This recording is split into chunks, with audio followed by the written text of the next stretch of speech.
Geo starts at 83. The relevant portion is at 84. Yes. It starts at 83. Geo 63 of dated 27/4/2023. Noxious Messi para 7. The government, after careful examination of the matter, has agreed above and hereby issue the following orders. Malad, this is a toll being given away for 30 years on the road, but we have challenged that separately, Malad. That's a different aspect, but this part specifically, 7, the revised quote of so and so is accepted, 7,380 crores is accepted. Letter of acceptance accordingly may be issued. Then, Malad, it's written as 6, it should be Roman 3 actually. From the total concession amount of 7,380 crores, loan amount of 1,500 crores as availed by HMDA as against TOT, transfer of toll, amount receivable shall be retained by HMDA along with 2% administrative charges, and remaining amount shall be credited to the government treasury. But directly contrary to the statute. And the honorable courts have held that a statutory body cannot be treated, while a state might have general overall control under the statute, it cannot be said that directly contrary to the statutory provisions, they'll divert the funds. And the funds, specifically is for the purpose of Metropolitan Development Fund to develop infrastructure. It cannot be used, for the purpose of expenditure outside the purpose, under the Act. And this GO is, directly contrary to the Act. But they let them not transfer this fund is what I'm seeking. May I submit, my lords? In fact, issue raised, my lord, has been well answered in the counter. My lords, it's the instrumentality of the state. HMDA is not alien. My lords, in the event, my lord, if my friend succeeds, whatever amount is to be really entitled by HMDA, my lord, that will be always available. My lords, in the counter, elaborately, the issue has been answered. The matter required, my lords, an hearing. Subject to lordship's convenience, any day, my lords, your lordship. What to say with regard to this clause being contrary to section 40? My lords, the counter, para 31, it has been stated. Para 35, page 35 of this 35. counter.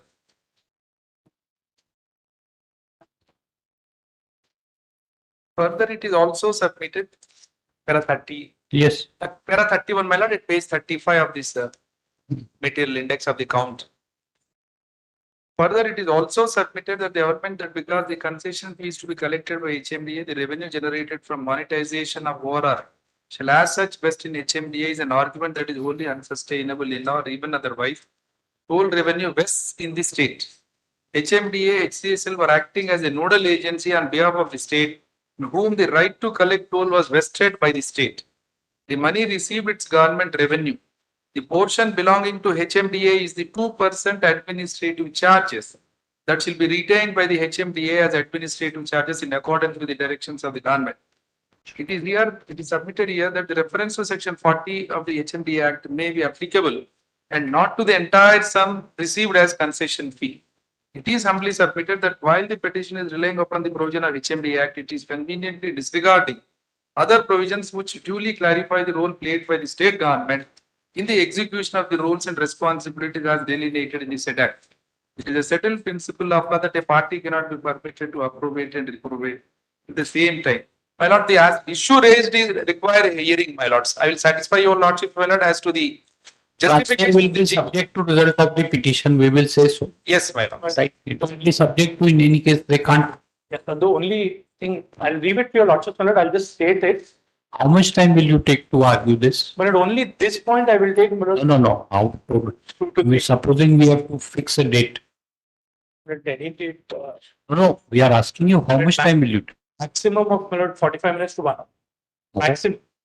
I can conclude in 20 minutes also. Give a synopsis, right? Yes, but in fact, synopsis and this thing. I thought if it is being taken up today, it is prepared. We would like to hear the whole matters yesterday. So that's why yesterday we could not take up any matter from final hearing. We will take up this matter some other day. Could it be on 5th of October? Yes. 5th of October. My lords. Yes. Yes, 5th of October. Yes, Learned counsel for the petitioner submits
of line may ask for one more, but let them not spend that money, my lord, in the meanwhile till 5th.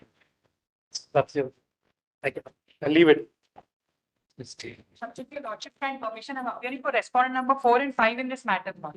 Lordship may kindly accommodate any week in that 9th week, my lord, if it's convenient. I have a personal inconvenience on 5th, my lord. Oh, Any day, my lord. yes, 9th or 10th. My lord, maybe after vacations, my lord. vacation. Yeah, that's right, after vacation. That is a long day. Preparing for the private. 10th October, right, fine. In fact, we have to pay to Deeply obliged. 10th October, Yes, Milan, on the 10th October. again on the same allegation was to be placed to dismiss the repetition by holding Milan that there is no material Milan that it was otherwise. We are concerned. 4 and 5 are concerned. 10th October. Deeply obliged.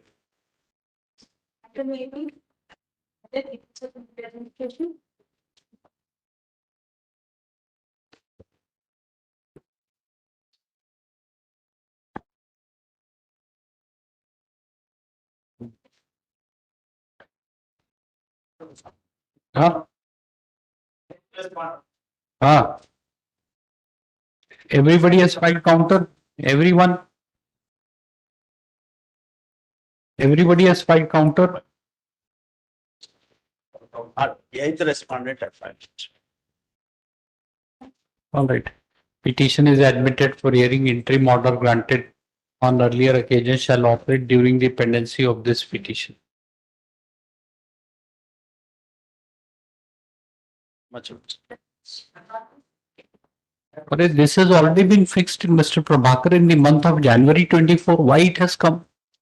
That too on a mention memo, we believe. Fine an INT of 23. 3 of 20. No, but we have already fixed it in month of Jan. Yes, sorry.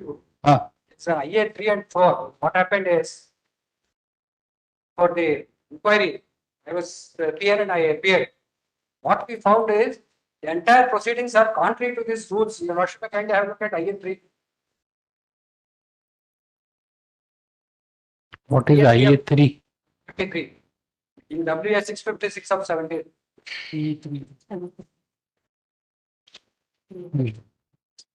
So first we will go one by one. What is this? Our 2 of 2017. 2 of 2017. Give madam. 2 of 17. And Last. no, again it will come up, Mr. Then this IA. We have said January, again it will come up. So we want to decide it in itself. 1 or 2 of 2017. What is IA? 17 was disposed of on last date of hearing, but by mistake, the orders has come as IA 3. Huh? Which IA? IA 2 of 17 was disposed of. 2 of 17. No, it is 3 of 17, it says. The order is last date as IA 3. 2 of 17, madam. 693 of 17. 1. Hmm. 1 of 17, right? No, 2 of 17. What is the IA? Application for being mentioned. Seeking liberty to take action against. And,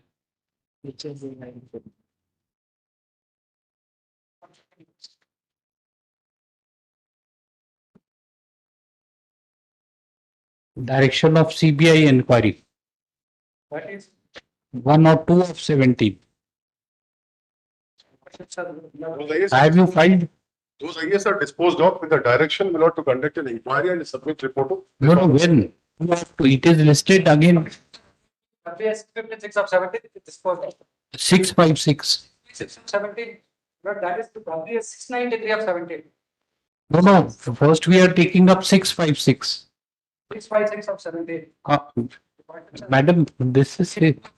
17. 656. 652 of 17 is a direction to seek CBI inquiry.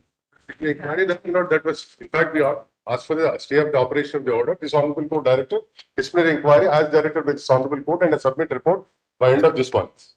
The inquiry is going on, disciplinary action initiated, articles of charges have been. No. So what is 2 of 17 CBI? Filed after the charge sheet was filed. 2 of 17. Yep. Last time I submitted that this can await till January. This, as far Along with as the written. his own request, January it can be. That's the main writ petition itself. This can abate, that's what I said, submitted that, because Third one, IA number 2 of 2017, learned senior counsel for the app.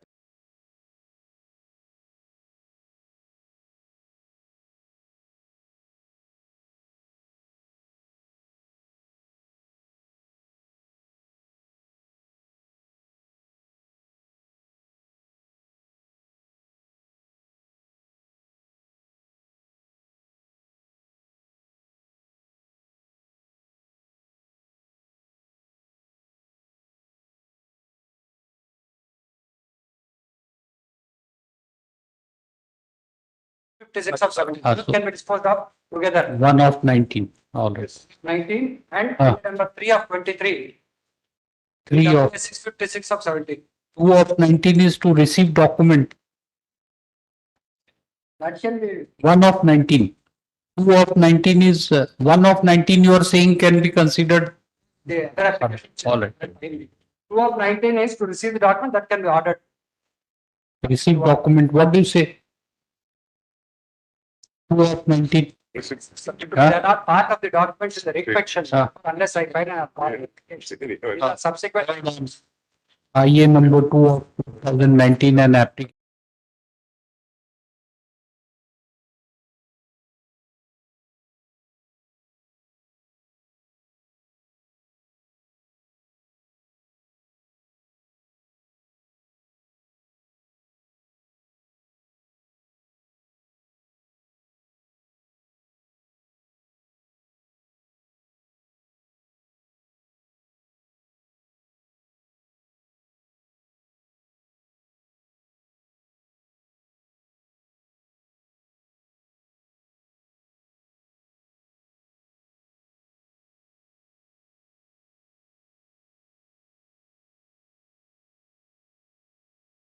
Along with all these applications, along with the writ appeal, your I lordship, don't the same present- be- I don't. Let's see the main writ I appeal. don't. accept- IA. Yeah, that, not. Acha, learned senior counsel for the applicant Not- does are not hearing- press.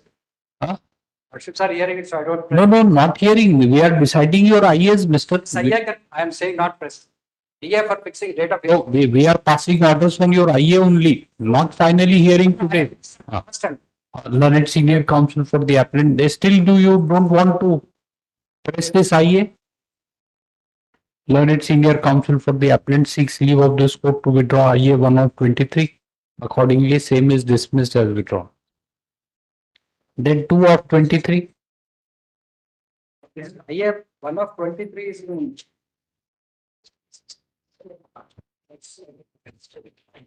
Huh? 23 is in IA 693 of 70. This is an application. 3 of 20, IA 2 of 23, right? That Huh? side, Decided no, when? that can be decided after IA 3 of 23 is started. Then 4 of 23. To receive documents. 4 of 23. What's Proposing it, third party affidavits may not, it's not necessary in this. all right. At So all. you want to file counter? Yes, How much time? yesterday it was filed. Ah. Your lordship has said 10 days. Learned senior counsel for respondent press fund is granted 2 weeks time to enable him to file counter to IA 4 of 23. Then we have 3 IAs now.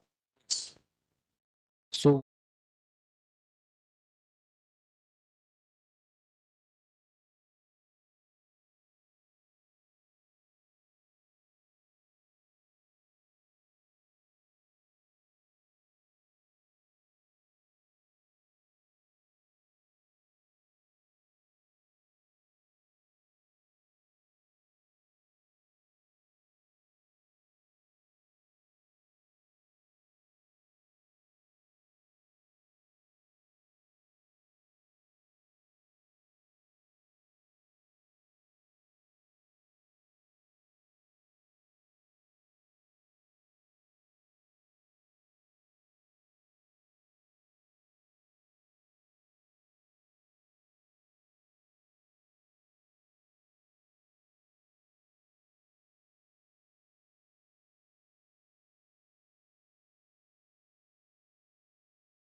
This honorable court, when I was constrained to file a writ petition before this honorable court, after giving notice to all the concerned and making them your nominee parties, including all the Then members of the. what?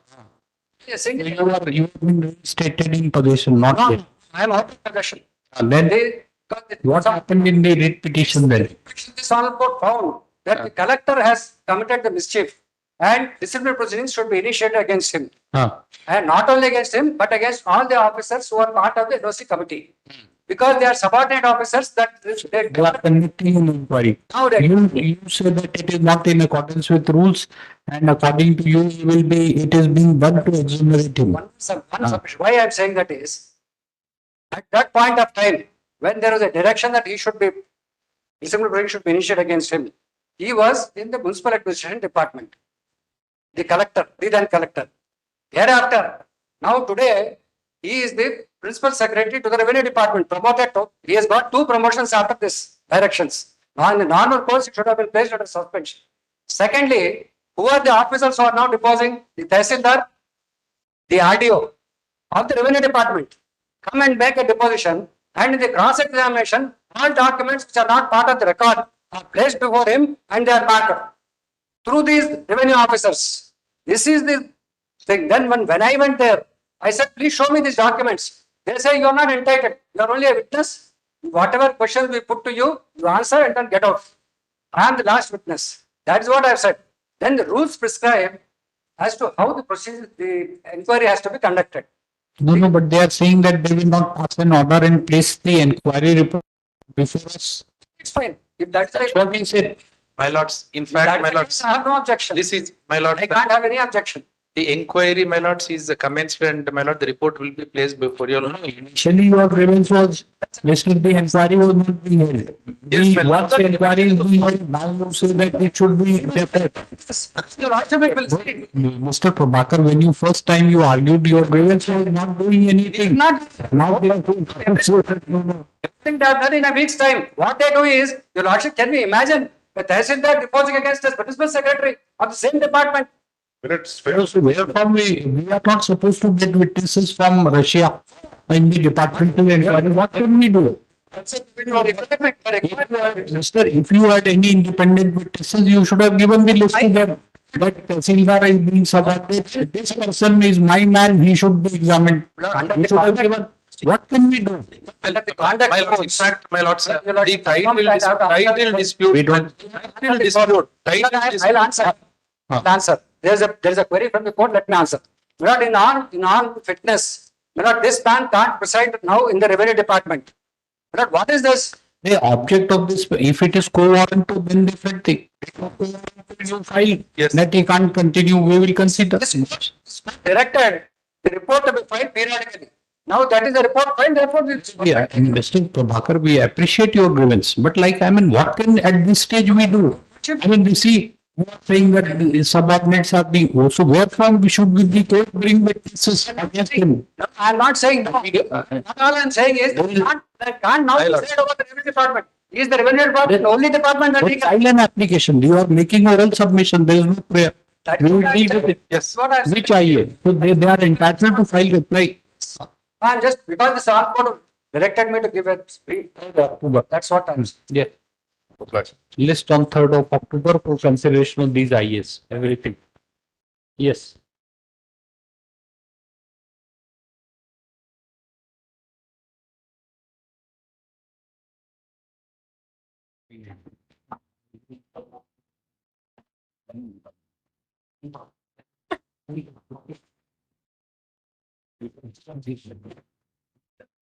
Yes. I appear for the respondents. Ah.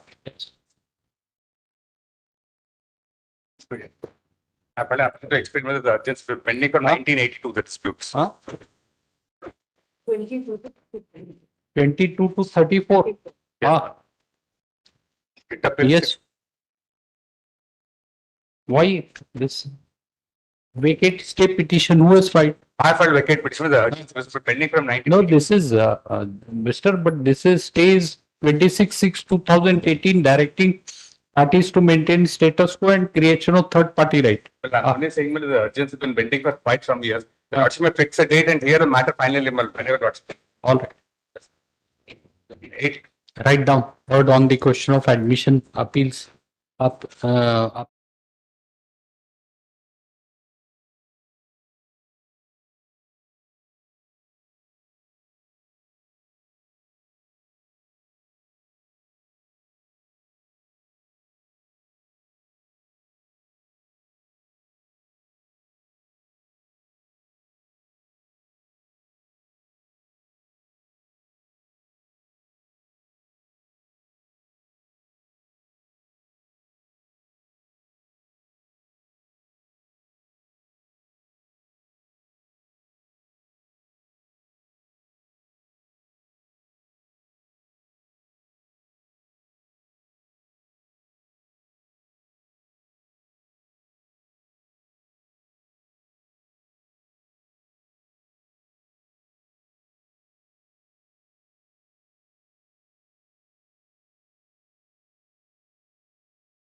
We filed in my name. I did not make any application.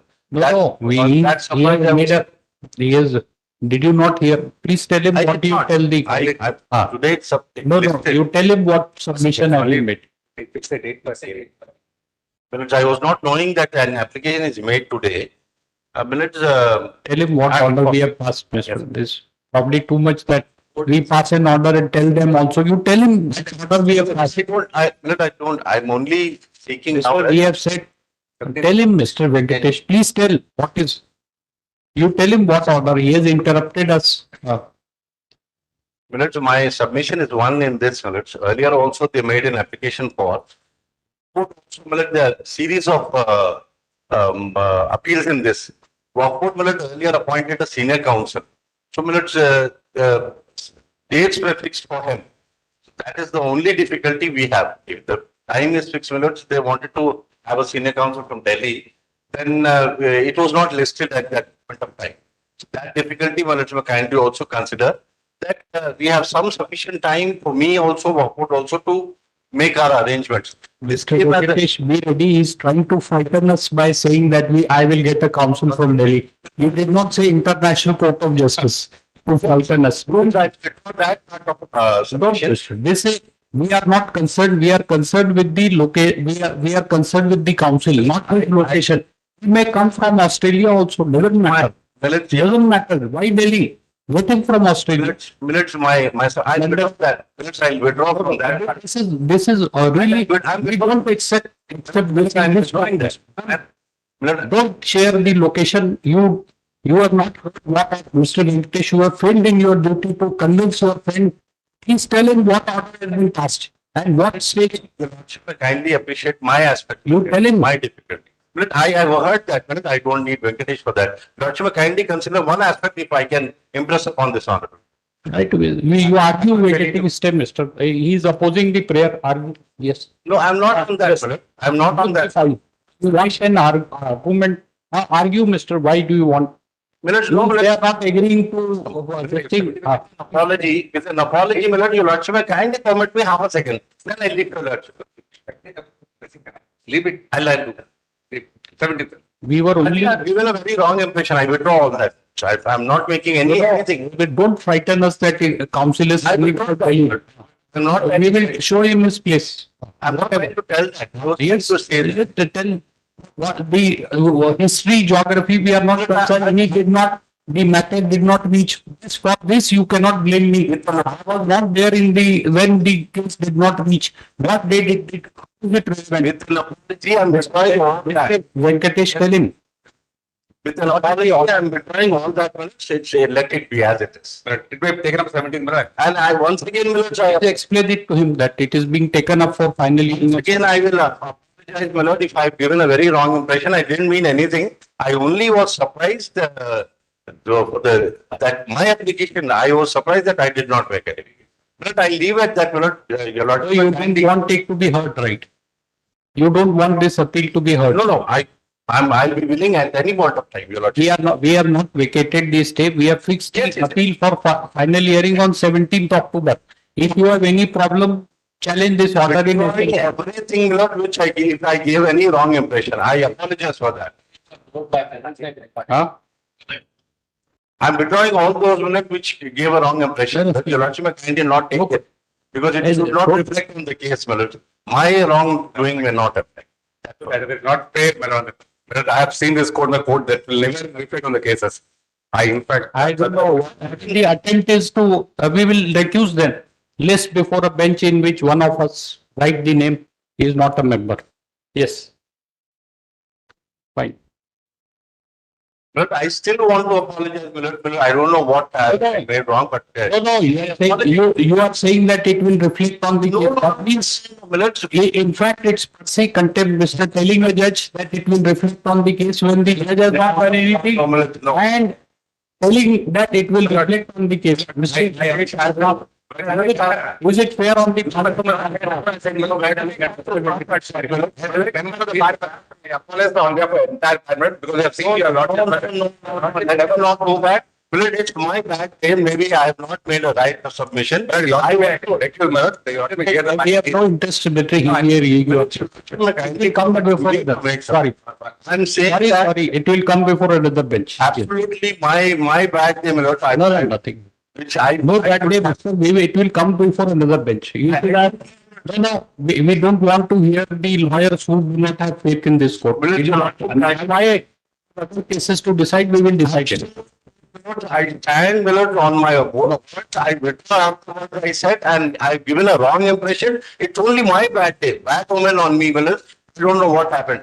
Suddenly, my lord, with this application, I may have said that. I am once again giving my apology. Unconditional, my lord.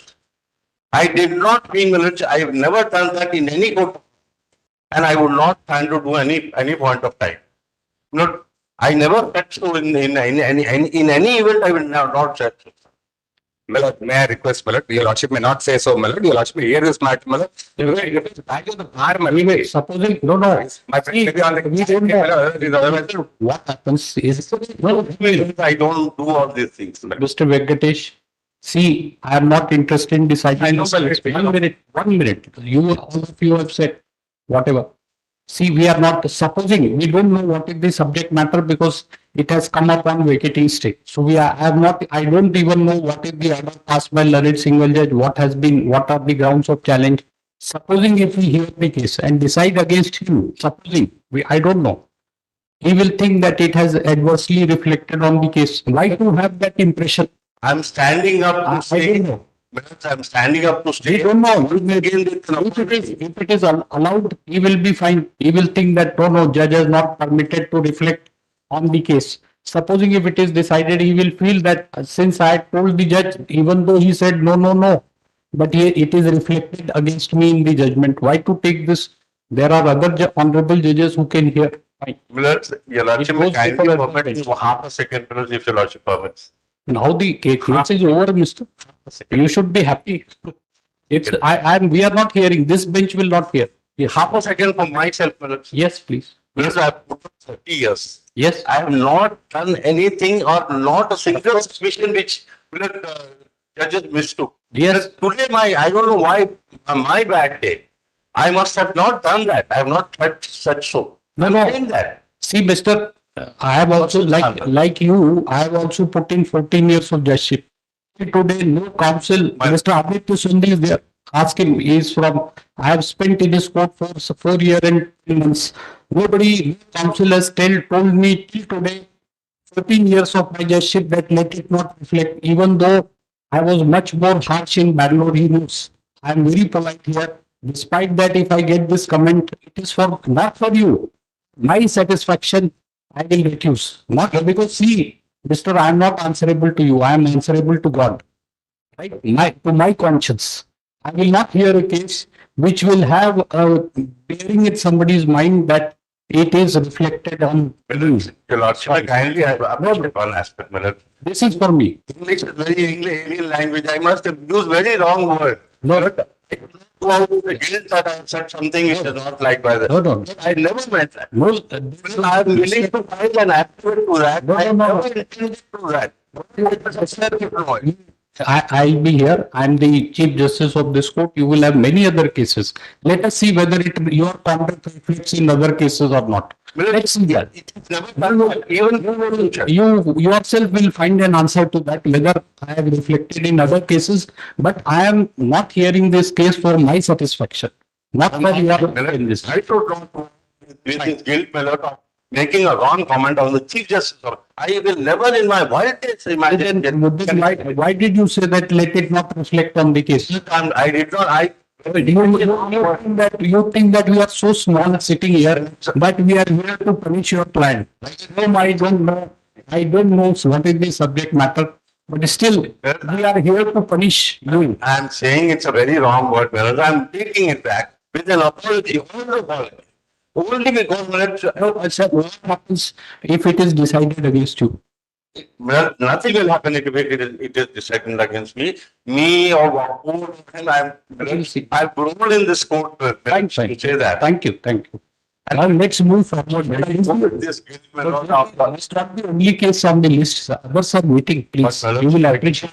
this guilt of not having apology from the. You have apologized. I have the right to ask another. You have apologized. I am not saying anything. Let us see whether in other cases when you appear, whether it reflects or not. Let's see. I will ask myself this question, whether when you appear in this case, whether it is reflected in other cases. It will not, well, I know it will not. But it's Thank you for giving me compliment which I did not get in 14 years. Every day is a new experience and we should learn perhaps. Thank you. sometimes we make human error. Next case. Next. Your lordship has not accepted that. That's what is worrying me. No, not. It is accepted. It's over. When you will appear in another case, you will see that.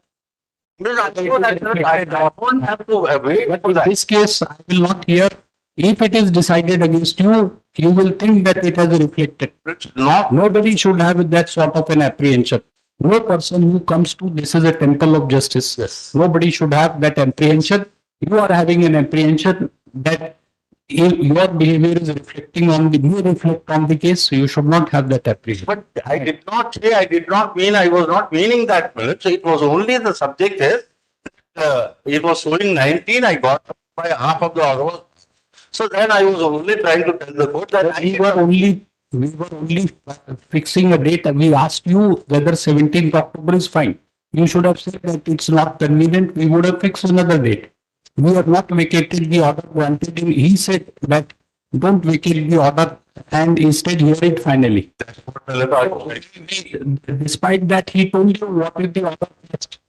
I was not trying to listen to my anxiety to put across to the. That was There is nothing, Mr. I don't want to prove myself to anyone, right?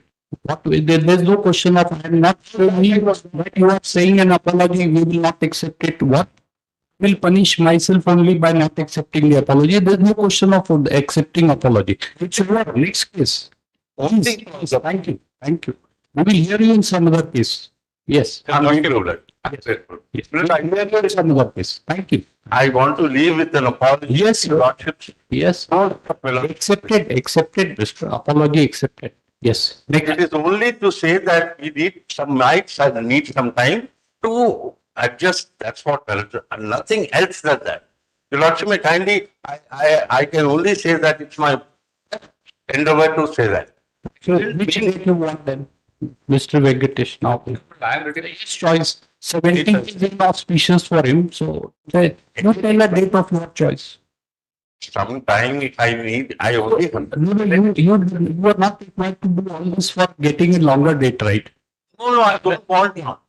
Now I don't want. On that day we make submission, only thing difficulty would be more getting. Well, your lordship, I written it, my lord. For that, my lord, and we say your lordship. I am appearing for Bakford, but Huh? presence may be recorded. I am That's ready. what- No, so, but he is not ready on 17th. Yes, sir. So all this is only because we would have given any other date, Mr. Rao. It is ready on 17th, my lordship, I No, written it. not ready. He This is ready. wants some difficulty. Which date you tell, or whichever date you say, we will fix it.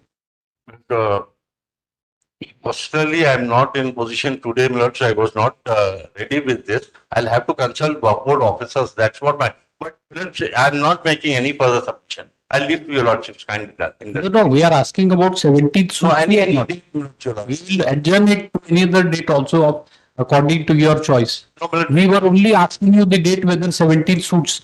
We thought that this appeal is No, but pending since I- 2018. It needs to be heard.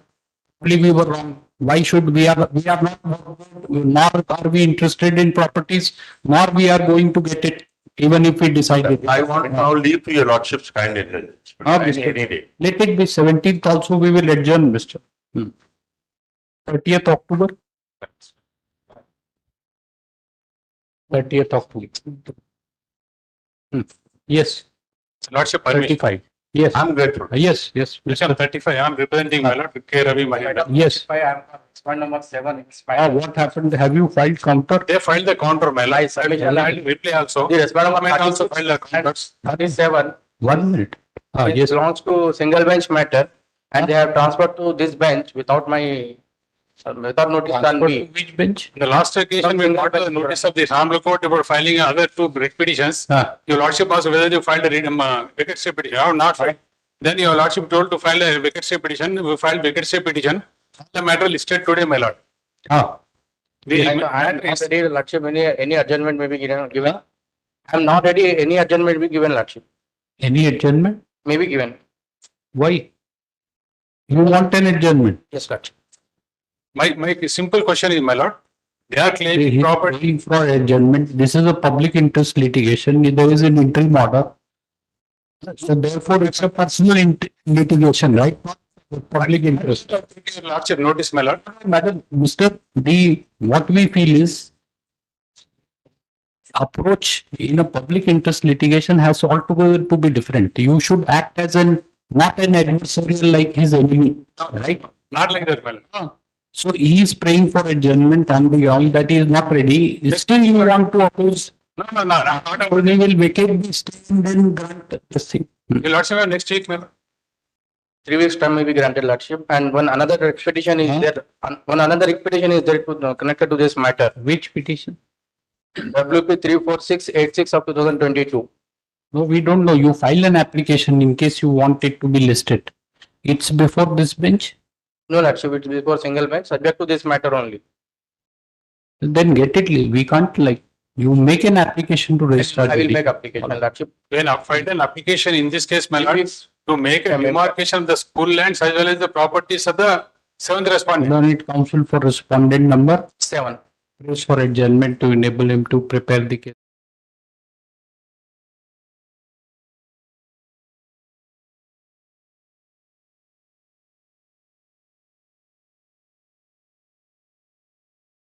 Next.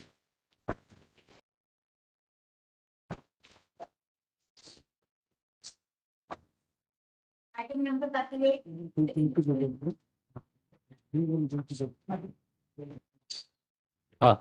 Yes. 30. I have paid. Yes. But I paid for the respondent. Yes, Mr. These are the synopsis, lordship. Kind of. Oh. Yes.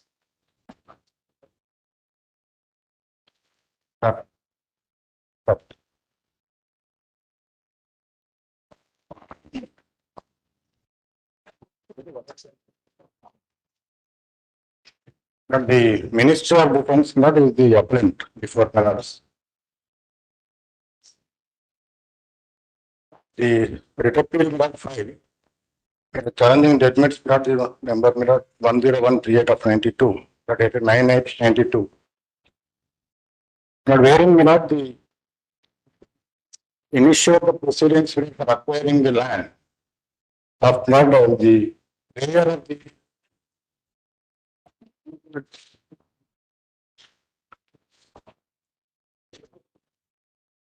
page 30 is not prayer. 1 minute.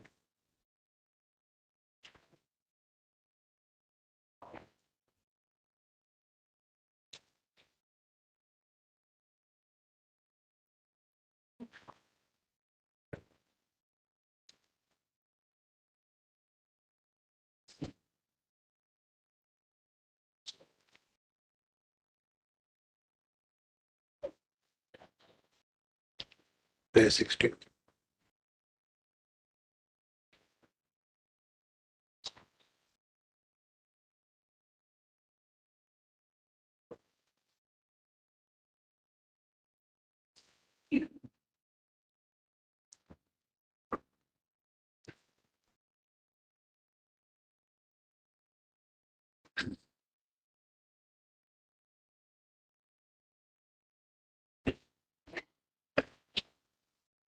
No, but in this case, we remember there is a this thing, right? Report by some this thing that you are in.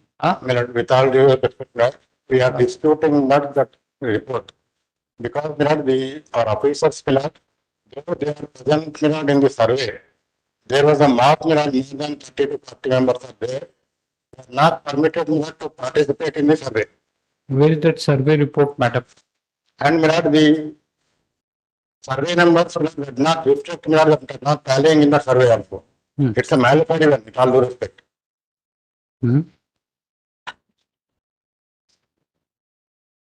No, what else? So have you filed anything to objecting to this survey report? No. Because You have to see, Mr. This, on of AC, we don't have any reason to disbelieve the survey report until unless you dispute it. I dispute not respectfully, I am disputing. There's nothing, Because- right? It's subject to what, must. 1965, the property has been acquired. 1981, we were into the subsequent land of some. From that day onwards, from 1981, we have been agitating. The entire the counter before 11 single judges, we are not responsible, state government is responsible. They have acquired and handed over for DMI. But today, state government is not before in appeal before this court. Then, Melody, you also would notice this survey report was conducted pursuant to order dated 7/11/2005. As by this court, Melody, on 7/11/2005. So, this report has been filed on 20th March 2023 after so many years. Now, clearly they said there's an excess land. If that excess land, please initiate the acquisition. What the learned single judge has said. Except that nothing else is there. They not even saying state government restricts it. Because the demarcation of survey number 39 on 1 and 40 of 1, not 42. Last may kindly see the counter, the counter before going to the survey. I'll demonstrate how I am on the instructions, I'm submitting that. You have to file some affidavit, something on this. Disputing this survey report, so long as it stands, we wonder what can we do. I'll file, I'll file. Melody, last may go to page 9 of the interim order. Everything is clear. It's my appeal. It's your appeal, but unfortunately, you're not able to say that. No, your appeal. I'm submitting now. All right. Yes. Don't lose your smile for anything, Mr. Praveen Kumar. It is so precious, right? Page. Page 30, it's additional count. Page 30, 30. Yes, it's additional counter filed by the district collector administrative service. Here, the earlier counter, in addition to earlier counter, This is Madam WP 656. I kept the IS 656. Yes. that he has filed this counter there are two middle the present additional counter found middle.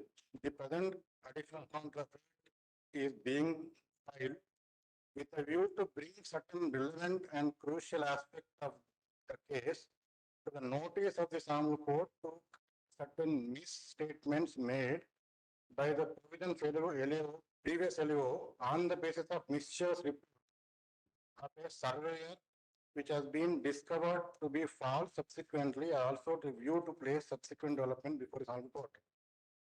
Last my kindly turn to next page, The land has survey number 39, 18 acres, 35 guntas, and 40 acres, 740, 20 acres, 17 guntas. The draft notification on 5/2/1964. The possession of the acquired land was taken from the fourth line. The possession of the acquired land was taken on 28/2/1964 and 1964, including the lands in survey number 39 and 40. Compensation was fully paid to the respective claimants as per the award. The beneficiary under the scheme of the acquisition, that is Union of India, has been in possession and enjoyment of the land acquired since last 36 years. No lands other than these acquired are in possession of the government. there is no excess land as now alleged in Malaf ID. Now, my lord,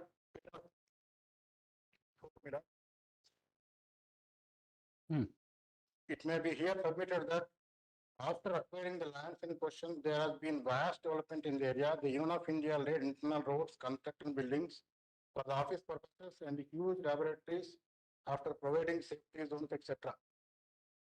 They have also constructed hundreds of staff quarters. The entire extent of land acquired for the defense wing been encompassed by the compound wall on the sides, and security towers were provided around an entire site. The land in survey numbers 3940 was utilized for construction of staff quarters along with other lands in survey number. The entire extent of the land acquired by the defense wing is being used since the last 36 years. It is submitted that the acquisition of the land establishment DRDL and MLR in Kanchanbag area are rapid operations around defense laboratories. Yes. Now, next page, that's maybe the relevant minute, page number 8, minute, para 8. Yes. It may here be submitted that at the time of acquiring the lands, subdivision sketches were prepared in respect of individual survey numbers. The compound survey number 39 was subdivided into 39 by 1, which is situated beyond the compound wall, which is neither notified nor acquired, and the subdivision of 39 by 2 to the extent of 18 guntas was land notified and acquired. Similarly, survey number 40 and subdivision into 40 by 1 and 40 by 2. Subdivision 40 by 2 to the extent of 20 by 1. Now, my lord, 39 by 1 is my lord 18.35 guntas. Subdivision 40 by 2 is 28.17 guntas. The survey, my lord, now, may I kindly peruse the survey.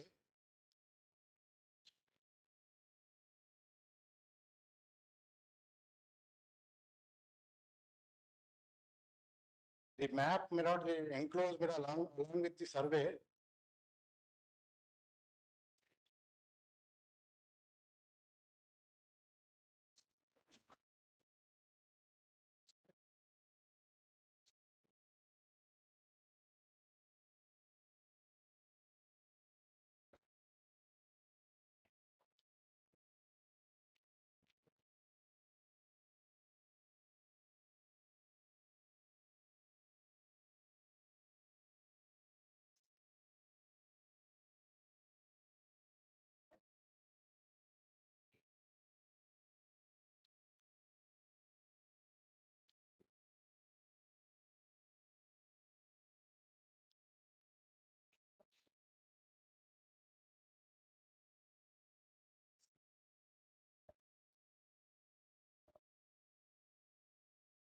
Yes. Where the map may not enclose on the survey. That's kindly peruse.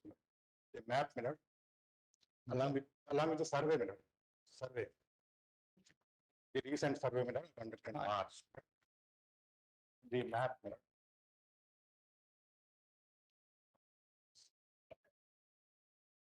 not. The defense land. The demarcation is not there. 39 and 40. They show me that 39 by 1.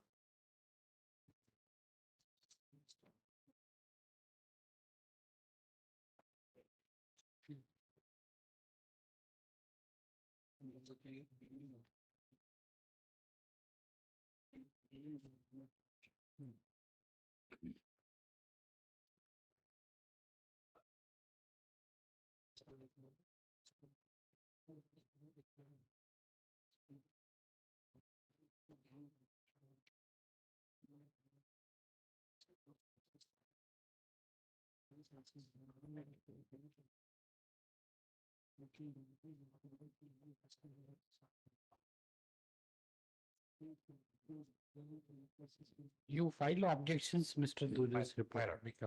One more submission, but the memo may not have filed. Yes, Mr. Venkatesh, we'll pick it up next week. Because the issue is with the learned. Yes. Correct or not? Yes. Now this, until they file objection, this. I was dated 20th February 23, Yes, Mr. Praveen, when will you file? 1 week.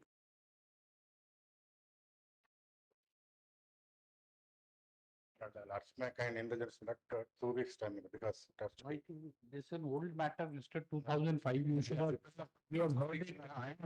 That's all, that's only Milad. I'm openly Milad. 27 September. 27 September. Learned Senior Counsel for Respondent has pointed out.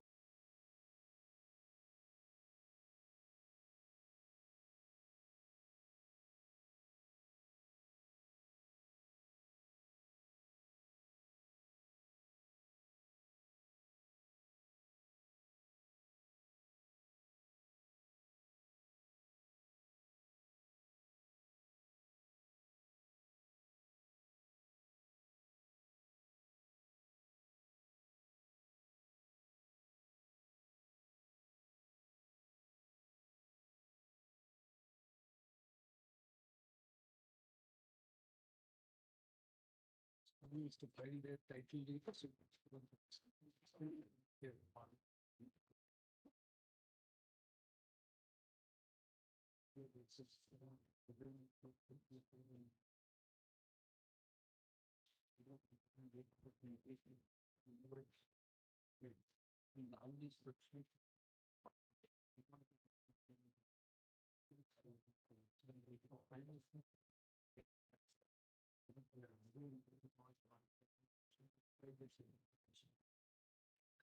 why I.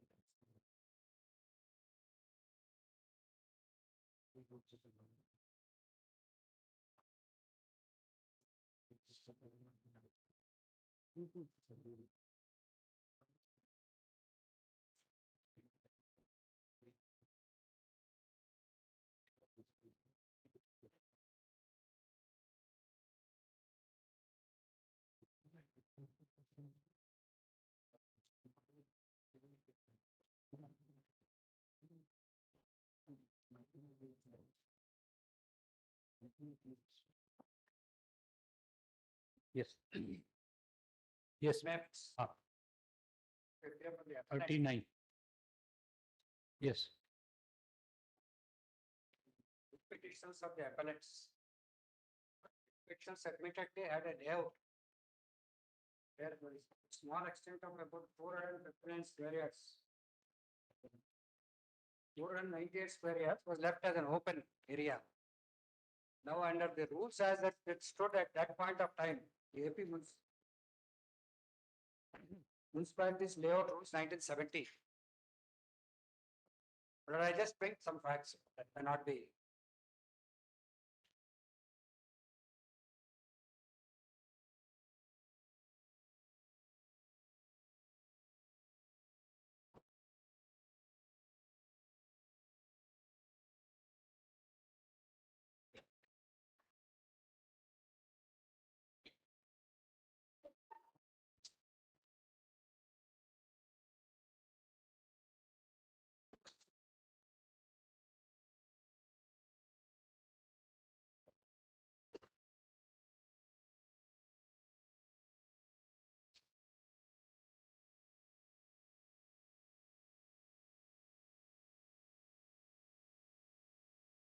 What else?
Yes,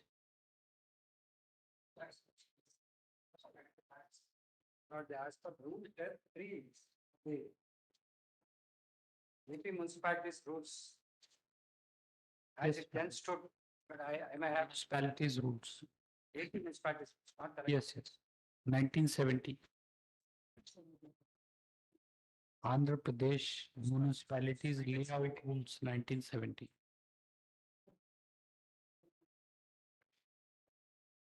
Or under 10, well, I just, then I'll take your lordship. I have a small clarification to make to the bench. But under that rule, where the layout is less than 1 acre, 1 hectare, the municipal council is competent to make a resolution in subject to the concurrence of DTCP, except this extent of land which is left over for a public purpose. Unmarked lot. That such a rule is there. In this case, there is a letter forwarded by the municipal council to the DTCP. DTCP neither accepted it nor rejected it. So it is subject to their DTCP rejected it. That is the rule. But then what was passing in my mind is now Telangana Municipalities Act 2019 has come. That is that. Yes, And so far as the provision relating to the what should kindly have it, section 299 of this act. Andhra, where is Andhra? The rules, Andhra I'll rules pass on this. 1970. I'll Section, 299. so. 290. Telangana Municipalities Act. Because that was under the AP Act and the writ appeal was filed. And this is repeal and saving. Yes. On and from the commencement of this act, subsection 3, notwithstanding the repeal of the acts referred in subsection 1, the appointment, notification, order, scheme, form, notice, rule or bylaw, license or permission granted under the act shall, in so far it is not inconsistent with the provisions of this act, shall continue in force and deemed to have been issued or granted under the provisions of this act unless it is lapsed or superseded by any appointment, notification, order or scheme, form, notice, rule or bylaw made or issued and any license or permission granted under such projects. Now, my lord, there is also Telangana Municipalities Development Land and Layout Rules 2019 framed under this act. But that is not ever.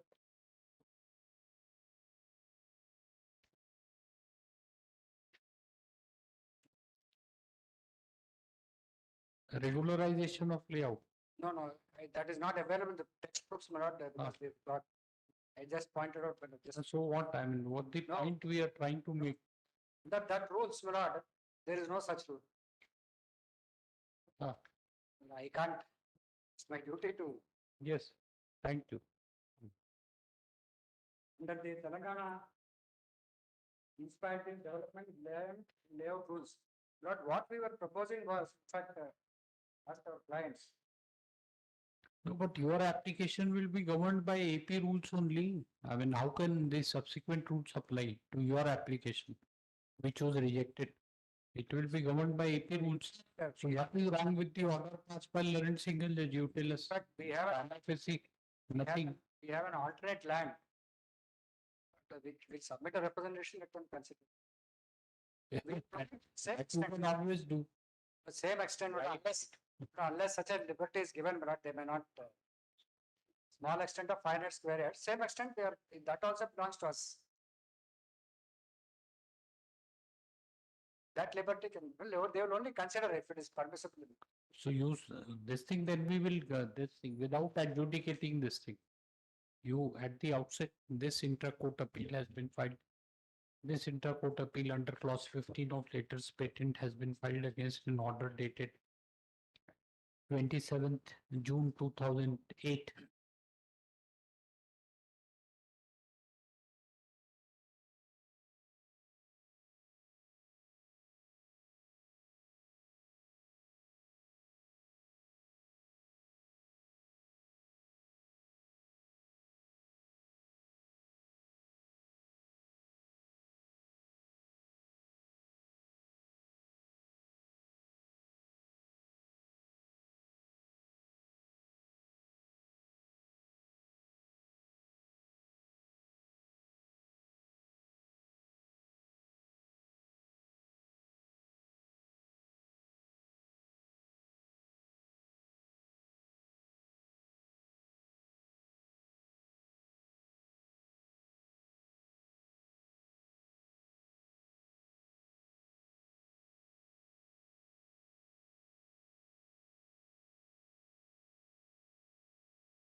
Yes, Mr. Sundi.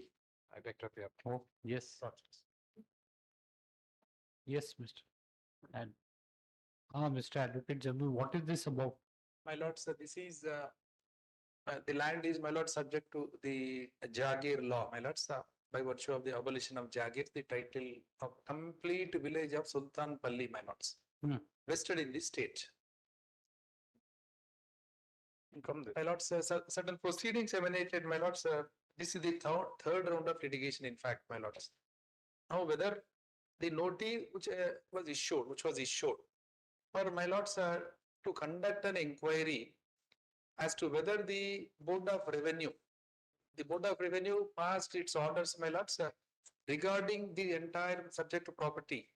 And in fact, my lord, the entire land in that Sultanpalli village is Jagir. What was, my lords, on account of certain proceedings later, where the Jagirdar claims to have had patta lands. Whether he had the patta lands or not, my lord, is the crucial question that is involved. There is also a civil proceedings pending before the civil court. My lords, as far as the notice which was impugned, my lords, the state justifies the notice because what is to be done is to implement the earlier orders passed within the domain of the revenue authority. That can't be found fault with at all, my lord. There is nothing that can be determined by virtue of the notice which has been issued.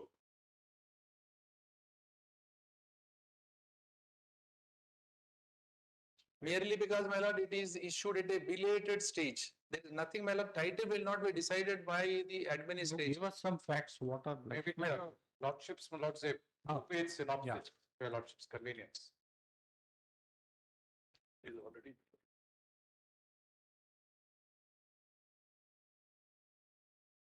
Please pardon one handwritten note.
What is the notice dated 21/6/2005? My lord, that is at page 54 of the compilation, the green book, my lord, which we have compiled, Yes. e-book. Yes.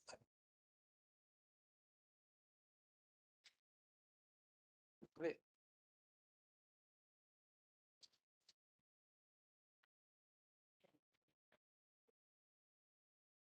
Yes. My lord, the Please. notice, sir. Your lordship. All right, sir. Yes. Paper book you have. Yes. Yes.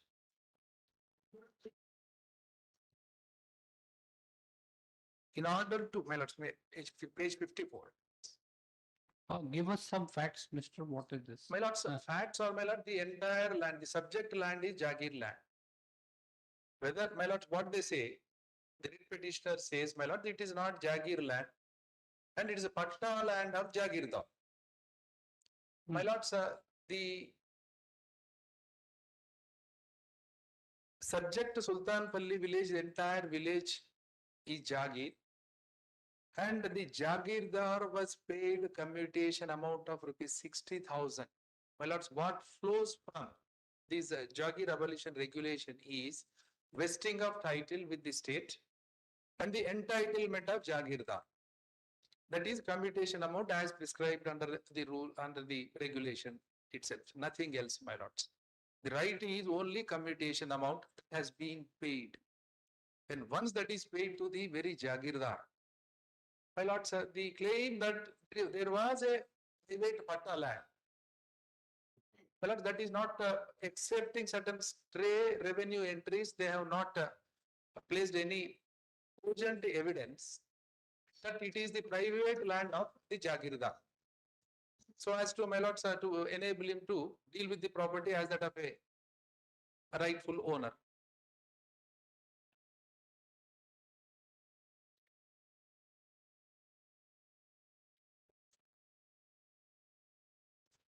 When the entire land of Sultanpalli village, my lords, one of the argument that is advanced is the commutation do not refer to the survey numbers. My lord, when the entire village itself is Jagir, the question of a mention of any specific survey number may not arise.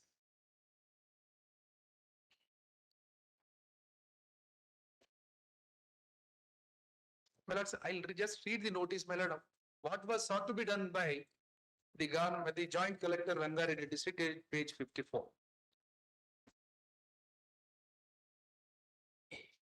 In order to implementation of the orders passed by the then Board of Revenue Hyderabad in file number so and so appeals Hyderabad dated 20th July 1951 and the orders passed by the then Honorable Minister for Revenue Government of Hyderabad in file number so and so dated 18/11/1952 read with under rule 4 of rules regarding grant of Pattadari rights in non-Khalsa village published in Gazette number 32 dated 19th 1356. Firstly, circular number 2, Revenue Department dated 18th October 49 and circular number 12, Jagir Administration dated 3/11/1949 in respect of the land bearing survey number so and so at measuring acres 307.35 guntas, new survey numbers so and so, at measuring acres 307.35 situated Sultanpalli village, Shamshabad Mandal.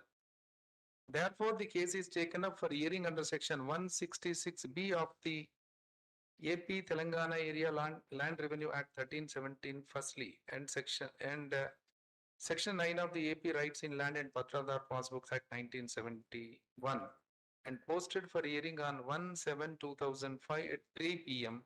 before the Joint Collector, 1 Rangareddy District at Office of Collector so and so. Therefore, you are required to be present before this court either in person or through an advocate on the said date and time, along with supporting documents in their favor, failing which the matter will be decided on the material available on record. My lords, this notice was impugned by the writ of prohibition.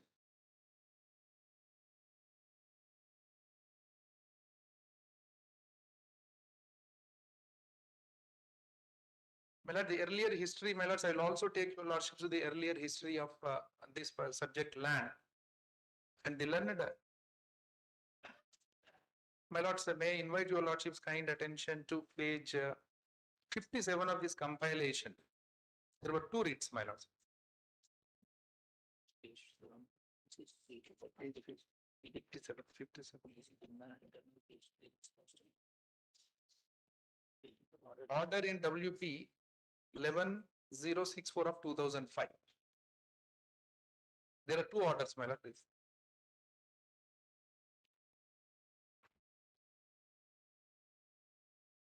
At page 58, my lord, the relief sought by the very same petitioners. The petition under so and so, my lords, writ of mandamus or any other appropriate writ and direct the respondent to act in accordance with law and forbid from interfering with the position and injury.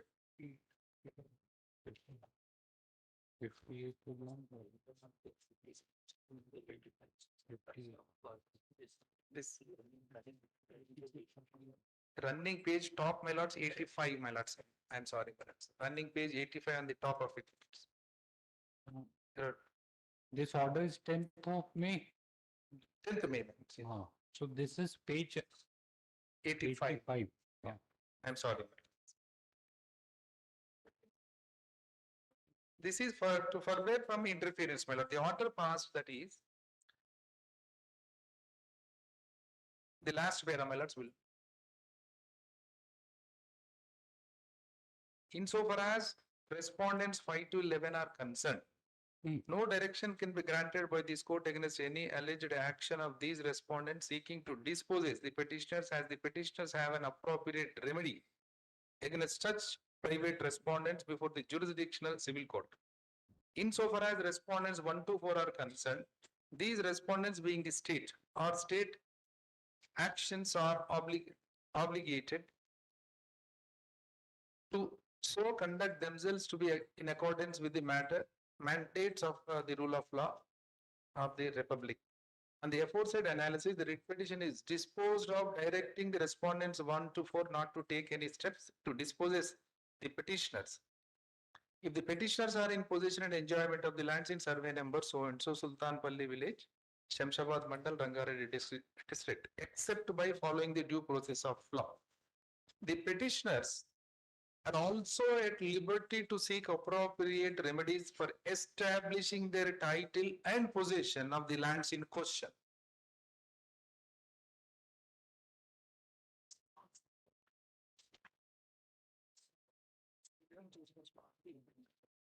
My lords, the very same land judge was pleased to pass the orders in the impugned order in WP 14038, my lords, of 2005, page 89, my lords, this order. This order dated 5th of June 2009. Yes. My lords.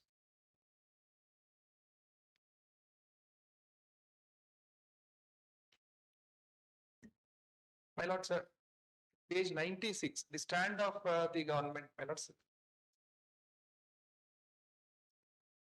Just 2 pages, my lord, that will. The second respondent. This is some other writ petition, right? No, my lord, this is the impugned, my lords, in this written. Yes.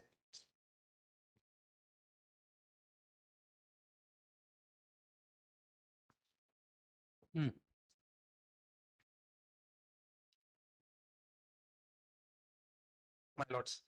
Yes. The second respondent has filed a counter affidavit on behalf of the other official respondents as well, stating Sultanpalli village and is an ex-Jagir village of late Muhammad Tahir Ali Khan Amirul Mulk. Later by succession, the Jagir devolved on Sayyid Shabuddin Hussaini, Sayyid Karra Haidar Hussaini and Fakhrunisa Begum. The Vasul Baki register of the village sets out the name of the Jagir as Khatedar in respect of the lands covered by certain survey numbers mentioned in the Vasul Baki register. But in the remarks column, it is mentioned Khatedar is Jagirdar of the village, but actual cultivators are others. It is further noted that as per the new rules, Patta should be transferred in the name of cultivators. Circular number 12 dated 3/11/1949 clearly stipulates that no Jagirdar or Hissadar or his relation can enter his name as Patadar. unless the land was personally cultivated by him, and that any such entry shall be carefully investigated, that any grant of patta for a land in contravention of Rule 4 of the rules regarding grant of pattadar rights in non-Khalsa village shall be cancelled, and record must show the name of the person who is in actual cultivation, contrary to the rules. However, the names of Jagirdar is continued in the revenue records as Patedar. Historically, the Jagirdar was a mere administrator for the purpose of collecting the revenues and to manage the day-to-day affairs. While the administration of the land revenue and its collection was not directly administered by the erstwhile government, was administered through intermediaries. The lands directly administered by the government were termed as Khalsa lands, whose lands administered through intermediaries were termed as non-Khalsa lands. The intermediaries included the Jagirdars and Deshmukh, who used to collect revenue from the area or village within his authority or jurisdiction, retain his commission and remit the balance to the credit of the government.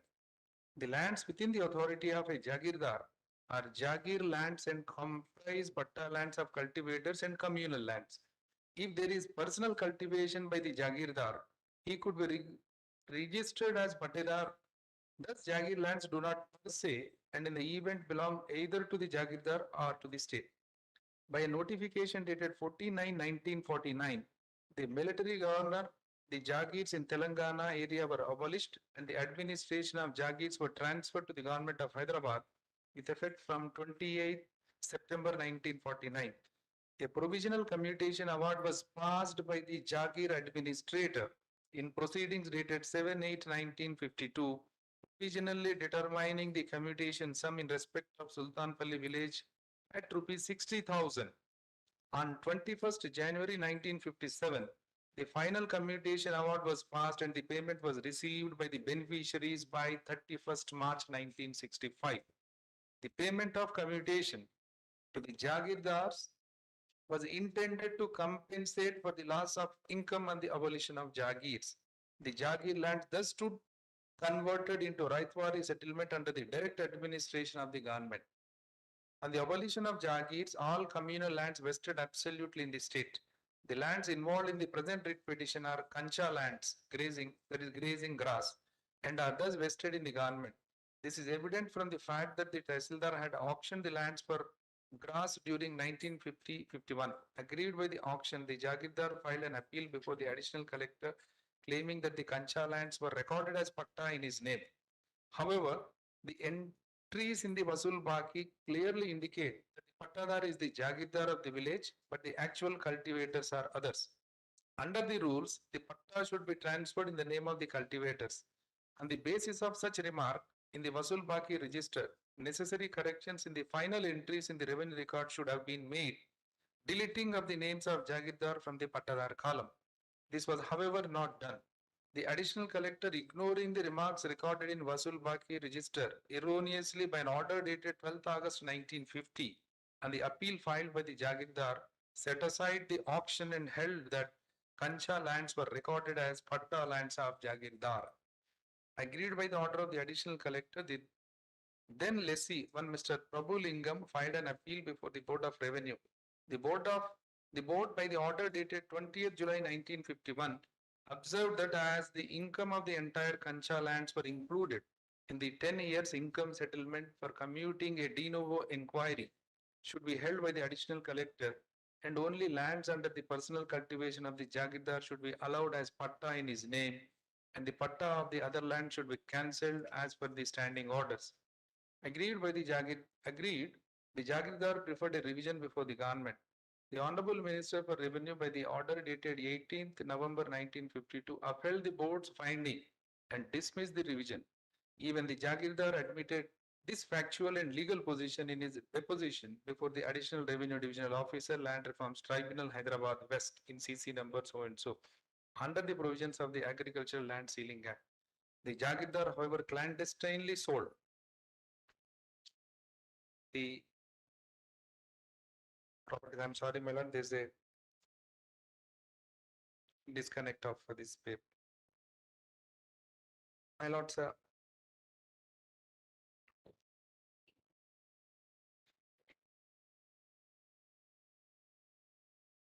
The findings, my lord, these are the broad contentions, my lord. There were certain contempt petitions moved. That was also referred, my lord, in this order.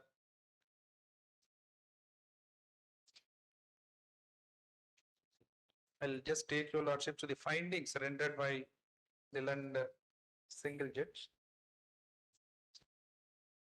from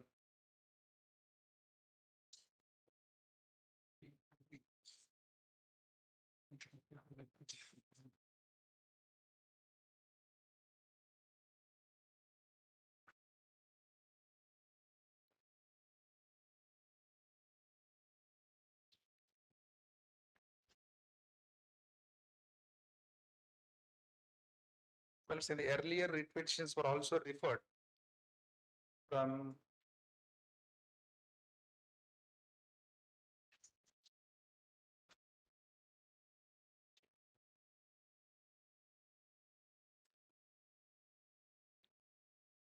my lords, page 119 of this order, my lords, from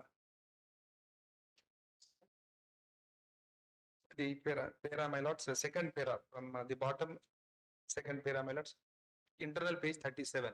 Page 119.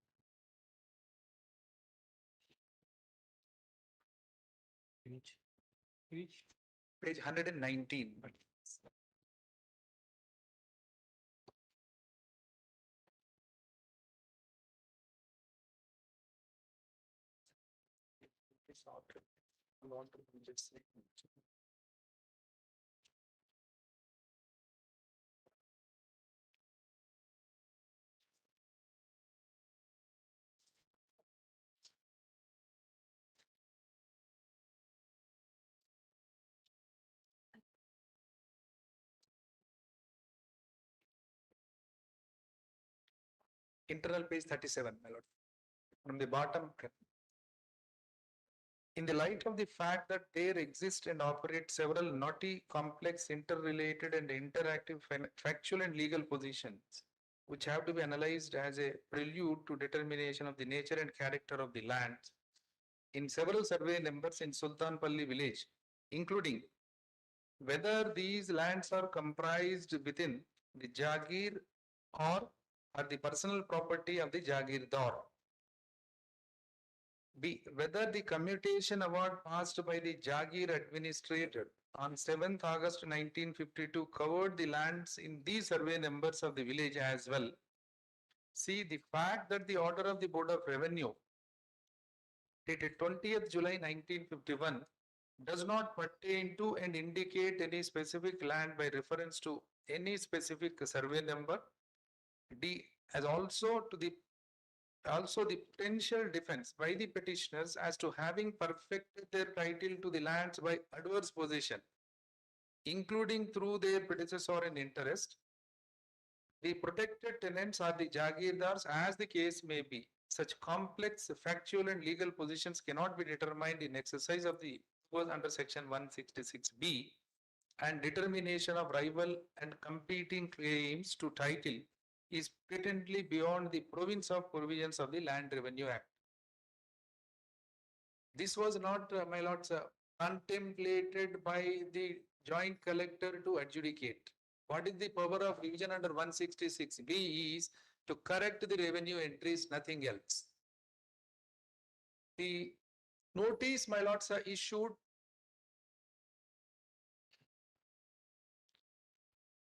to the writ petitioners.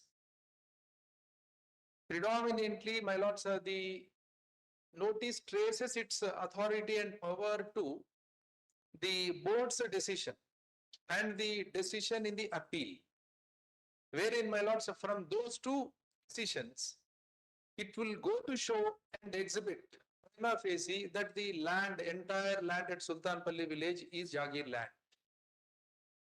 The commutation award, which was also, my lord, available on record, would indicate that the Jagirdar was paid commutation and the two Hissadars were also paid their share. My lord, so when the first petitioner, since was found to be, since he was a member of parliament, my lord, there were complaints. My lord, sir, a house committee which was appointed, my lord, has extensively examine the entire land in Sultanpalli village. My lord, at page 217, the report of the house committee is available, my lords. This report referred to the entire history of the land, subject land.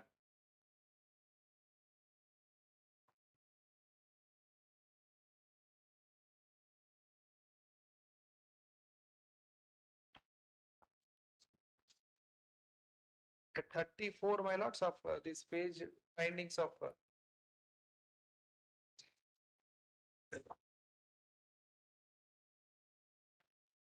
chapter 3, my lords, it is divided into various chapters, my lords.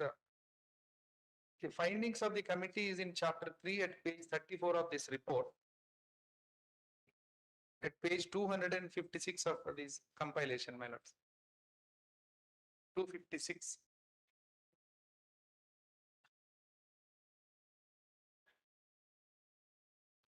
The committee, 3.1 and 3.2, my lord. The committee felt the final decision of the Board of Revenue as upheld by the government, directing the said lands to be treated as government lands ought to have been implemented by the concerned officers. It is a clear lapse on the part of those officers as they indulged in flagrant violation of the orders of the higher authorities. The committee has come to the conclusion that the land in survey number so and so, situated at Sultanpalli village, Shamshabad Mandal, Rangareddy district, belong to the government as per the records furnished to the committee and the evidence given by the officers before the committee, though there were some missing links in the record.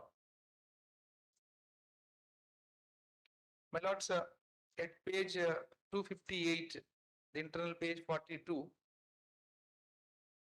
this is the notification, my lord. There is no dispute with regard to that. The dispute is it is a private patta of the Jagirdar. My lord, page 43, next page 259, my lord, said this is a commutation award. In fact, my lord, I have filed also separately the documents. All compilation is available in this regards. In fact, my lords, an application was filed to receive certain material document that was considered by your lordships, my lord. This commutation award is at page 40. Internal page 43 at material index 259, my lords. Is here. These are Here also that is I think name of the Jagir Sayyid Shah Shahabuddin Hussaini. Name of the Jagir Sultanpalli Taluk Shahabad Sultanpalli Taluk Shahabad District Hyderabad. Khata number 737. Verification slip number 372 dated 27th June 1952. In exercise of the powers conferred by Section 5 of the Hyderabad Jagir Commutation Regulation of 1359, firstly, the commutation sum in respect of the above Jagir is determined provisionally as rupees 60,000. My lord, so the AAB is, my lord, arriving at the formula. How 60,000 is arrived at is indicated. At the next page, my lord, sir, how it was paid to Jagirdar. Sayyid Shahabuddin Hussaini was paid 26,250. Sayyid Karar Haider Hussaini, one of the Hissadars. Next, Fakhrun Nisa Begum.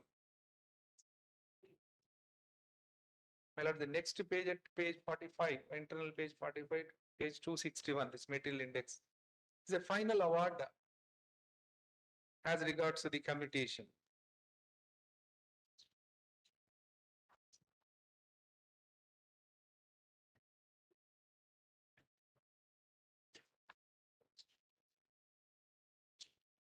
My lords, prima facie, my lords, the entire property of Sultanpalli village, including this subject to survey numbers, the extent is, my lords, 307 and odd acres. As far as the 6 petitioners concerned, about 185 acres they have purchased in the year 1982. My lords, this purchase is per se void as no title.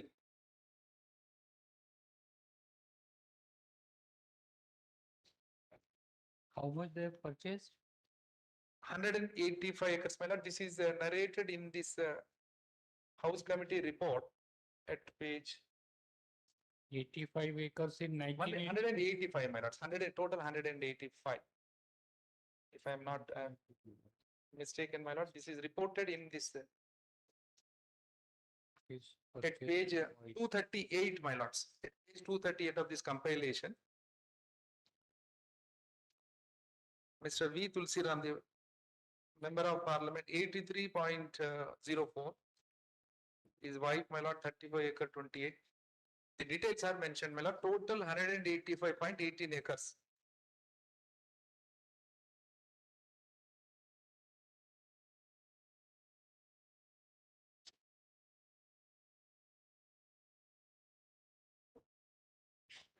We are concerned with Sultanpalli village, my lords. As far as Gagan part, we have nothing to do with it.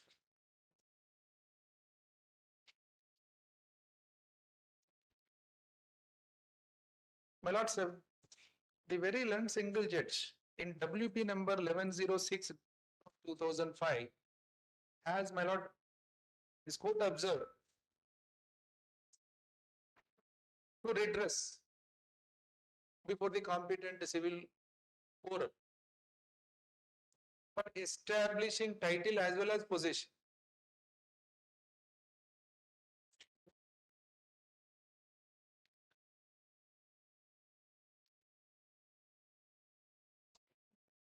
And when the government is able to demonstrate that the entire property of Sultanpalli village is Jagir,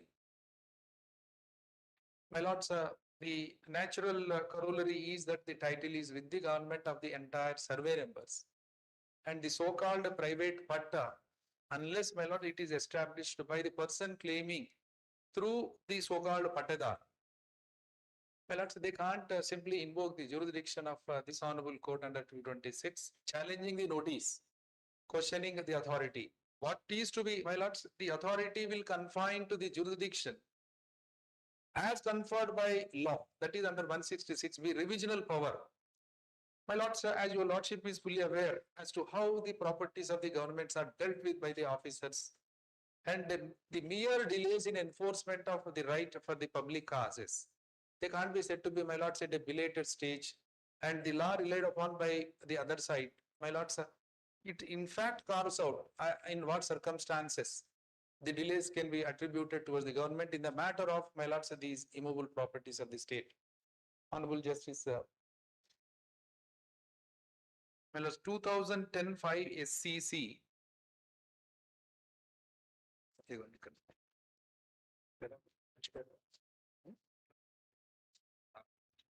Para 19.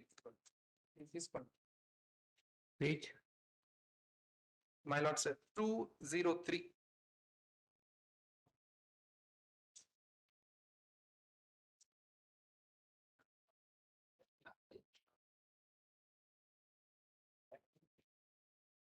You must be aware of this answer. 19, my lords. These delays can't be just like, my lords, canvassed against the government. Para 19. Suits for declarations of title against the government, though similar to suits for declaration of title against private individuals, differ significantly in some aspects. The first difference is in regard to the presumption available in favor of the government. All lands which are not the property of any person or which are not vested in a local authority belong to the government. All unoccupied lands are the property of the government unless any person can establish his right or title to any such land. This presumption available to the government is not available to any person or individual. The second difference is in regard to the period for which title and or possession has to be established by a person suing for declaration of title.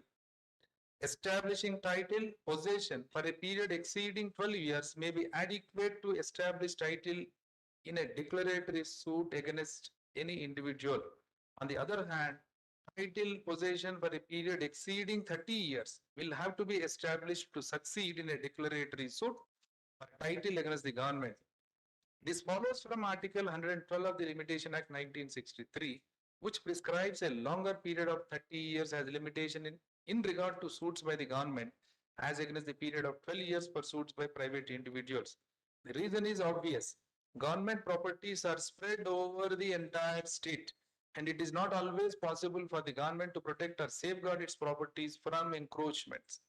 Many a time, its own officers who are expected to protect its properties and maintain proper records, either due to negligence or collusion, create entries and records to help private parties to lay claim of ownership or possession against the government. Any loss of government property is ultimately the loss to the community. Courts owe a duty to be vigilant to ensure that public property is not converted into a private property by unscrupulous elements. My lords, most of the thirst of the petitioner is that you invoked your jurisdiction at a belated stage, and the case law which is cited, my lord, absolutely has no application in the given facts of the case. Therefore, my lords, if at all the person seeking for adjudication of the rights must, my lords, has to approach the competent civil forum. In fact, my lords, your lordship refers to the constitution by judgment of the Honorable Supreme Court, even referred to in your lordship's recent judgments. My lords, government can't be put to, my lords, an action against such a person who has no valid title prima facie. My respectful submission, my lords, merely because the commutation proceedings or the Board of Revenue order do not refer to a particular survey number of Sultanpalli village. My lord, the facts formalizes and proves that the entire Sultanpalli village is a Jagir, and merely because it do not refer to a particular survey number. My lord, it does not mean that the Jagirdar held a private land. Nothing has been, my lords, established beyond any, my lords, appeal of doubt that yes, Mr. So and so was the Jagirdar, held the Patta lands. My lords, the Lund trial judge committed a patent irregularity in the matter of, my lords, not appreciating the stand of the government, and even before, my lords, a notice is impured. Even before what is going to be decided, it can't be assumed that we are going to decide the title. What was sought to be corrected is, my lords, Pattadar Passbook Act was relied upon, and 166B, that is a revisional power of the government, was referred to, which is, my lords, they are referable to the correction of erroneous entries. That's it. That does not amount to, my lords, we cannot assume that we are going to decide, the authority is going to decide such title or other dispute. This is my respectful submission, my lords. Your lordship may kindly consider. In fact, my lord, we have filed a written submissions also about, in fact, about a year ago, we have argued the matter. Where? That was reserved once. It was reserved, my lords. Your lordship may kindly consider the case law and also, my lord, the written submissions which I have placed. Submissions, madam. Where? Written arguments. Written submissions. One thing we can assure you is that this will be decided. Yeah, my lords, we are sure, my lords, we are familiar with. Yes. We are grateful for that, my lords. Yes. My lords, I have not referred to the earlier proceedings because they may not have.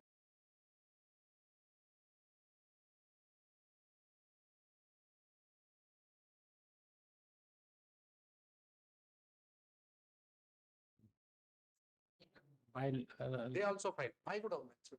his written submissions. I'll give it. This is on 26th July. Otherwise, I'll file it. 26 July 2022. Am I permitted to file again, my lords? This Yes, yes. event- Yeah, please give. Yes, yes. Just sign it. Yes, Mr. May I please? Let's please come to the notice that was impugned before the learned single judge, which is at page 54.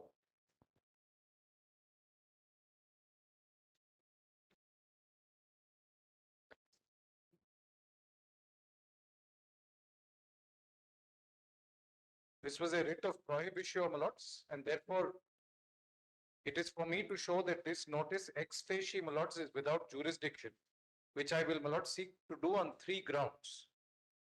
Firstly, my lords, this notice is issued in order to implement the orders passed by the then Board of Revenue Hyderabad dated 27/1951.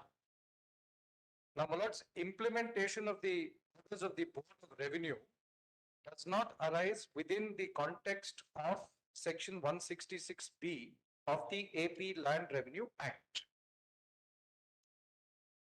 166B, my lords, is a power of revision which can only be exercised, my lords, where some order passed by a subordinate authority under the Land Revenue Act. And admittedly, my lords, from a reading of this notice, it is not targeted to any order of a subordinate authority, but is in implementation of the orders of the Board of Revenue. Secondly, my lords, this question as to whether the Board of Revenue proceedings at all apply to the petitioner's lands has already been conclusively decided, my lords, in the previous round of litigation to which the state was a party, by, my lords, the judgment dated 24/3/2000 of the learned single judge, which is at page 60 of the appeal papers, and confirmed in writ appeal by order dated 11/11/2002. And before I take your lordships to those orders which, in my very respectful submission, conclusively clinched the issue, my third submission on this notice is, my lords, from a bare reading, the notice is issued, my lords, 75 years after the, I'm sorry, my arithmetic is a little weak. It is issued, my lords, 54 years after the Board of Revenue order dated 27/1951. And therefore, my lords, it is beyond inordinate. And your lordships have consistently held that any administrative action must be within a reasonable period of time. Even delay in some cases of 4 or 5 years, for example, under the Karnataka PTCL Act, has been treated to have been, my lords, fatal to the case of the state. So, my lords, the rest of my submission. Now, kindly, my lords, please come to the earlier order of the learned single judge, which is at page 60 in the writ appeal paper book, notes. Order dated 24/3/2000.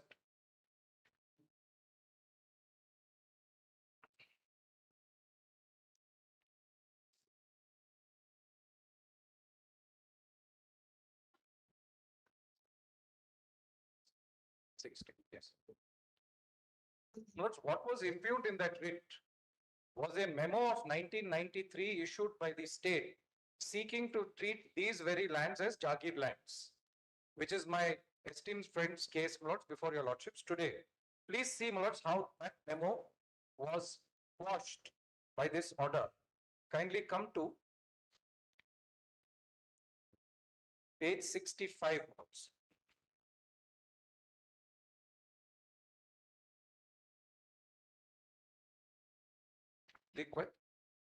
The second unnumbered paragraph, lords.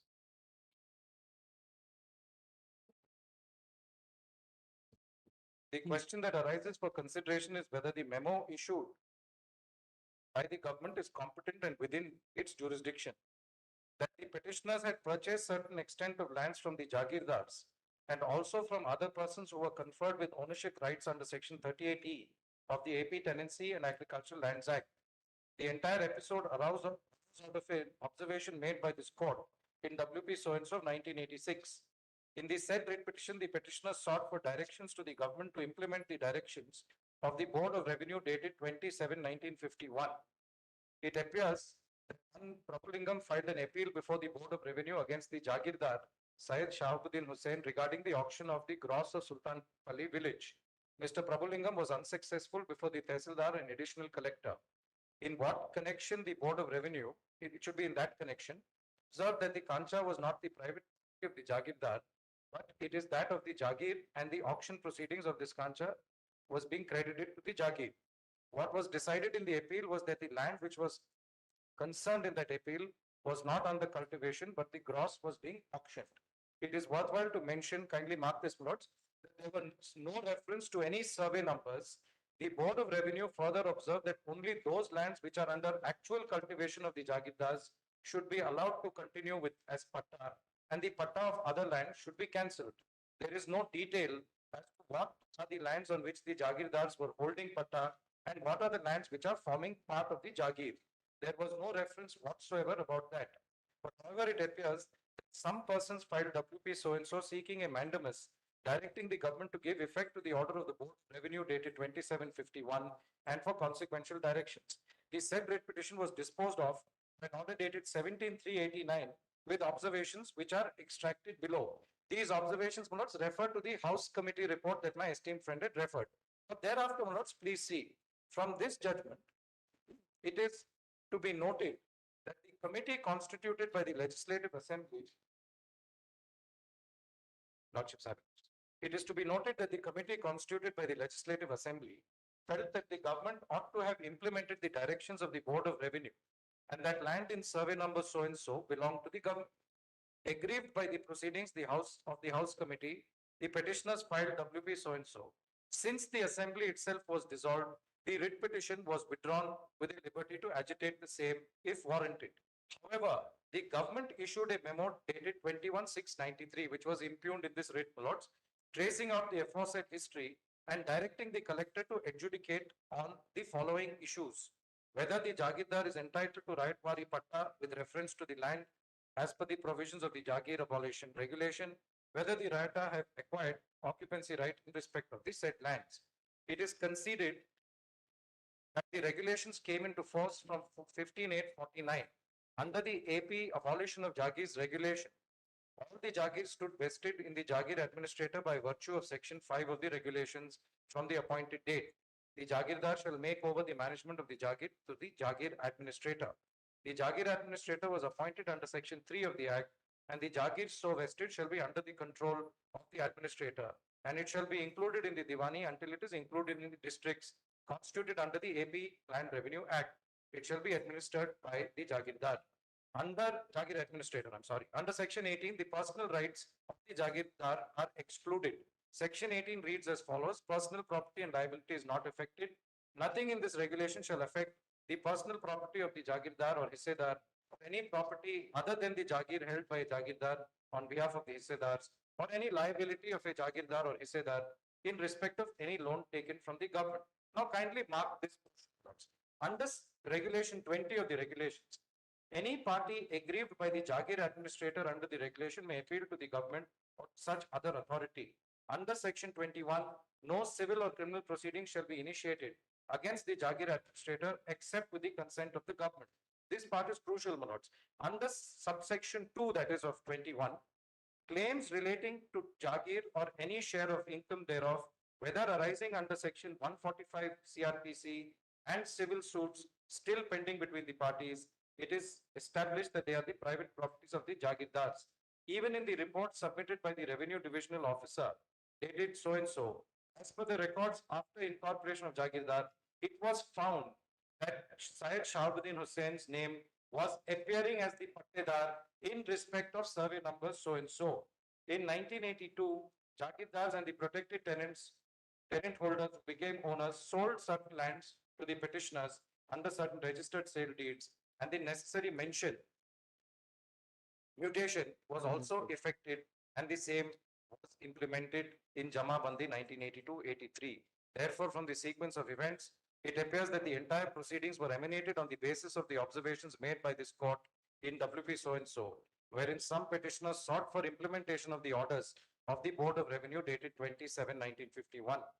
As can be seen from the order of the Board of Revenue, there was no mention about the survey numbers, and it was only an observation made by the learned member of the Board of Revenue. He did not specifically state that the land situate in survey number so and so formed part of the Jagir village. I just pause here for a moment, my lords. This finding that the Board of Revenue report was not specific as to the survey numbers, and therefore there could have been non-Jagir lands in respect of which the Jagirdar was a Pattedar, is final and binding. We have purchased the lands plots from the Jagirdar in respect of properties that are standing in Patta in his name. Now, my lords, if I may read further, he did not specifically state that the land so and so formed part of the Jagir village. In any event, the power of the government to direct the collector to adjudicate the matter under the provisions of the Jagir Abolition Act is the question to be decided. As already stated, any claims relating to Jagir lands or any share in the income arising under the regulation or otherwise subject to the regulation are required to be decided by an appropriate civil court. This is under Regulation 21(2), my lords. It is clear that there must be a claim relating to the Jagir arising under the regulation. And in the instant case, nobody is claiming Jagir share in the income. Admittedly, Syed Shahabuddin Hussain was Jagirdar owning some private lands, a part of which also went to Sheetal Singh and others who were protected tenants, who also sold some of the land to the petitioners. The lands forming part of the Jagir vested with the Jagir administrator, and thus they merged with the Diwani. Under these circumstances, two important questions would arise: whether the government has got power to initiate such an action as referred in the memo, and whether it would be open to the government to conduct inquiry after a lapse of nearly 50 years. May I continue after lunch? Yes. Great.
relevant portion of the earlier order, my lords, in the writ petition. Para 3. The following points have to be adjudicated upon. Whether the Jagirdar is entitled to Rayatwari Patta with reference to and as per the provisions of the Jagir Abolition Regulation, whether the rights have acquired occupancy rights in respect of the lands in their possession.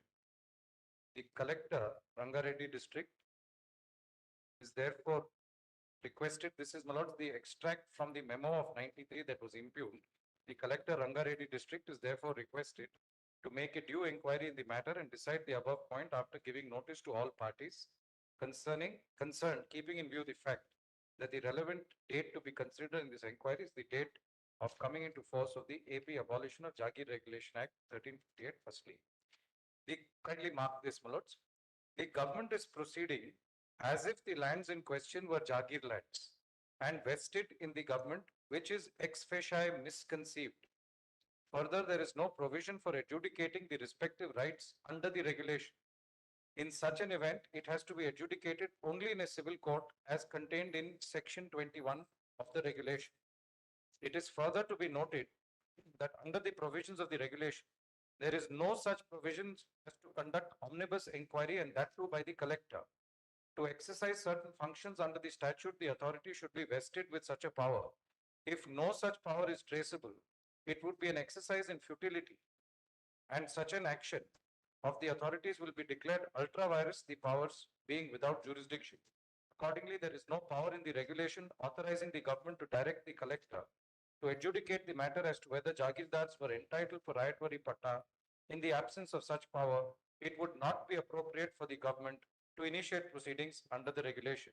An action which is impermissible under the statute cannot be allowed to be initiated in the guise of administrative power, which cannot be achieved directly, cannot be allowed to be achieved indirectly. Whether Jagirdars are entitled for Rayatwari Patta or whether riots have acquired occupancy rights cannot be adjudicated under the provisions of the regulation, and it is only a civil suit which has to be filed in and the matter to be decided by the appropriate civil court. Admittedly, civil disputes are pending, that is not between the alleged riots and the petitioners. Further, there is no provision in the regulation to suo motu revise or review the orders passed under the regulation. Even if such a statutory power is vested, it is held by a catena of decisions of the apex court that such power should be exercised within a reasonable period. This was said in respect of the 1993 memo, my lords. The same thing has been sought to be done once over in 2005. The matters were settled 4 decades ago. Therefore, by virtue of the present proceedings, it cannot be allowed to unsettle at this distance of time. Moreover, the revenue authorities recognize the sale deeds executed by the Jagirdar and also protected tenant holder who acquired ownership rights, and names of the petitioners were mutated and their names were also entered in the revenue records. The learned government pleader lastly submits that there is no mention about the lands held by the petitioners and therefore the petitioners have no cause of action. I am unable to accept this contention. The entire events right from the time of the filing of the petition and also the report of the committee, that is the House Committee, my lords, constituted by the Legislative Assembly, would indicate that the proceedings relate to the lands held by Jagirdars, which were in turn sold to the petitioners. Under these circumstances, I have to necessarily hold that the impugned memo is incompetent, without jurisdiction, and arbitrary. Accordingly, the writ was allowed. This was taken in appeal, my lords, by the government of Andhra Pradesh. And your lordships get the order of the division bench on the next page, that is 74, dated 11/11/2002.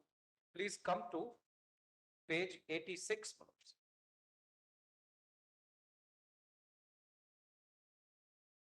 Having heard the learned counsel for the parties, it needs to be emphasized that if the petition schedule lands are the very same lands covered by the decision of the Board of Revenue, it is trite. The petitioners cannot be permitted to re-agitate their claim that the subject lands are patta lands and are not Jagir lands because the order of the Board of Revenue, as upheld by the government in the revision, was allowed to become final. Perhaps realizing this position, the learned government pleader for the revenue, as well as Shri So-and-so, would strenuously contend that though there is no specific reference to survey number so-and-so in the order of the Board of Revenue, as a matter of fact, the same lands were subject matter of the proceedings before the board. Shri So-and-so would point out By the time the Board of Revenue decided the appeal, survey settlement was not completed, and therefore those lands were not given survey numbers. Therefore, it becomes necessary for us, in the first instance, to resolve the question whether the lands covered by the order of the Board of Revenue are the same petition scheduled lands or not.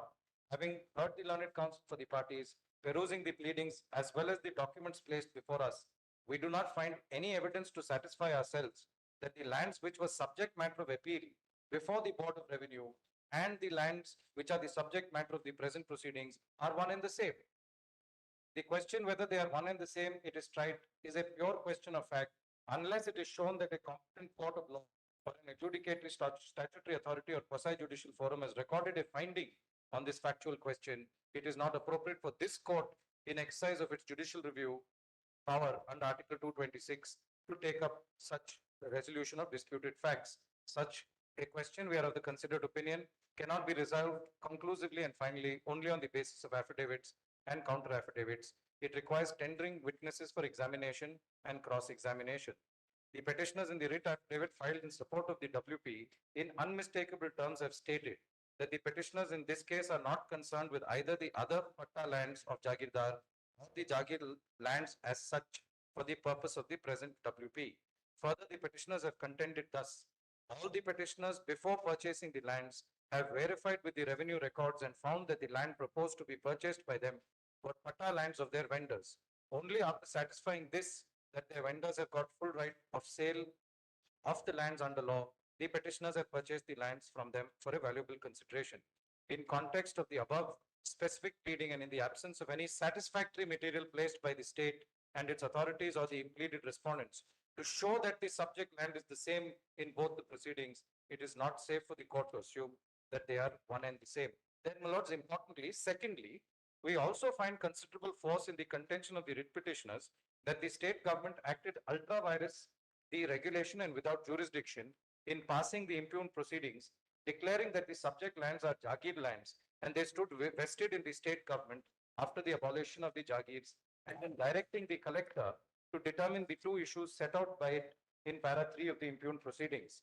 It needs to be emphasized that a statutory authority or an administrative authority should function within the parameters of authority granted to it by law.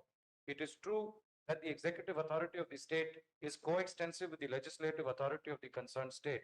Abolition of Jagir and taking over the management and administration of Jagir in favor of the government is a field fully occupied by the regulation. So any action, my lords, that the state has to take has to necessarily be under the Jagir regulations.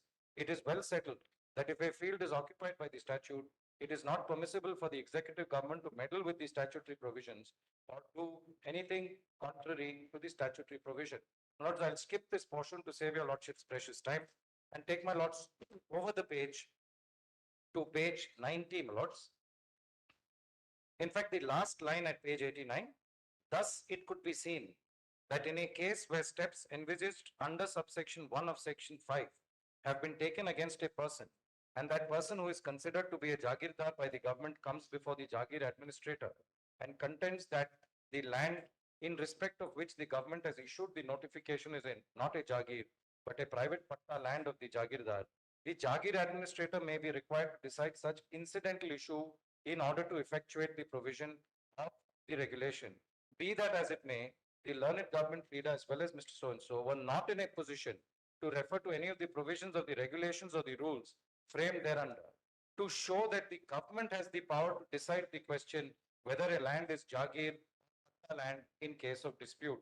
It is well settled that when the lawmaker designates an authority and confers certain statutory power to do a certain thing, that authority can alone exercise that power and not any other authority, whether superior or inferior.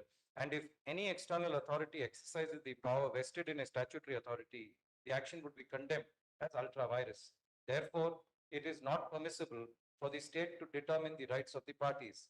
Realizing the difficulty to sustain the impugned action of the government, the learned government leader as well as Mr. So-and-so would maintain that the impugned action is not an action taken under the regulation, but it is an administrative action taken in exercise of the executive power of the state, and therefore no exception could be taken to the impugned action.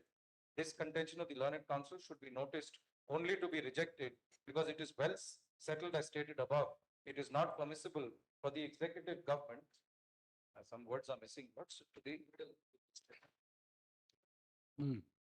What's the word? To meddle, I'm grateful to my friend, meddle with the statutory provisions in the purported exercise of the executive power. The executive government, by exercising executive power, can only supplement and it cannot supplant statutory provisions. It is not a case where the statute is silent and the executive government has stopped and stepped in and issued administrative instructions or guidelines to fill in the gap. So in conclusion, my lords, we cannot find any substantive or weighty reasons to interfere with the order of the learned single judge.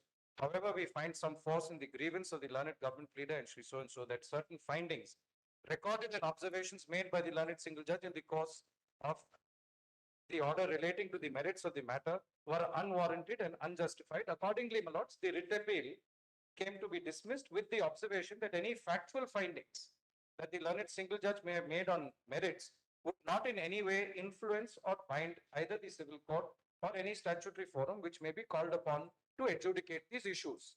From Regulation 21(2), my lords, it is crystal clear that there is a non-obstante clause vesting the civil court with the exclusive jurisdiction to decide all questions, my lords, relating to the status of Where is that regulation? Yes, but may I furnish to your lordships a copy? 2 copies.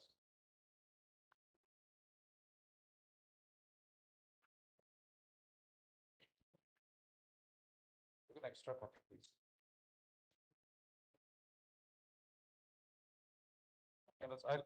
May I pass on my copy to you?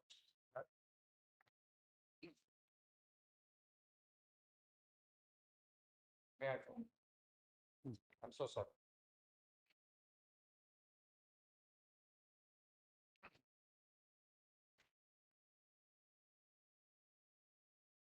Please pardon the marking on that copy, my lords.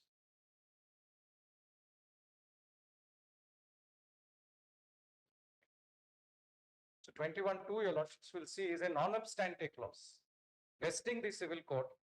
The learned single judge has also, my lords, the honorable division bench concurrently held that under these regulations, the state government cannot decide the question of Jagir. If at all, it is for them to invoke this remedy. This judgment, my lords, is now final. Now, my lords, rather than approach the jurisdictional civil court under 21(2), before the issuance of the impugned notice in the given case, what, my lords, the state does is, it approaches the Jagir Commissioner under these regulations, which your lordships get in the brief list of dates that I have furnished to my lords at serial number 7. I'm sorry, there is no date there, but this is sometime in the year 2004 that a petition is filed, my lords, before the Commissioner of Settlements under the Jagir regulation. This petition filed by the state also comes to be rejected. Kindly for a moment, my lords, see the order, page 55.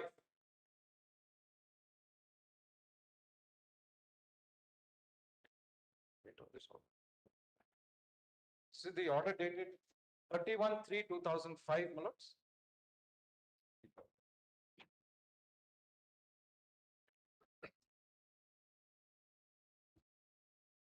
Lordships. This is, my lords, the MRO Shamshabad has filed a petition requesting to conduct inquiry and declare the lands in survey numbers so and so as vested in the government. Lordships have, please.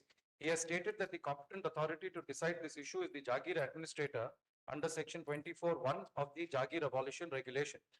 The MRO has contended that Shri Shahabuddin Hussain, Jagirdar, seemingly got his name entered in the revenue records as Pattedar of so and so, totaling 307 acres, 35 guntas, in the year 1950 after abolition of Jagirs.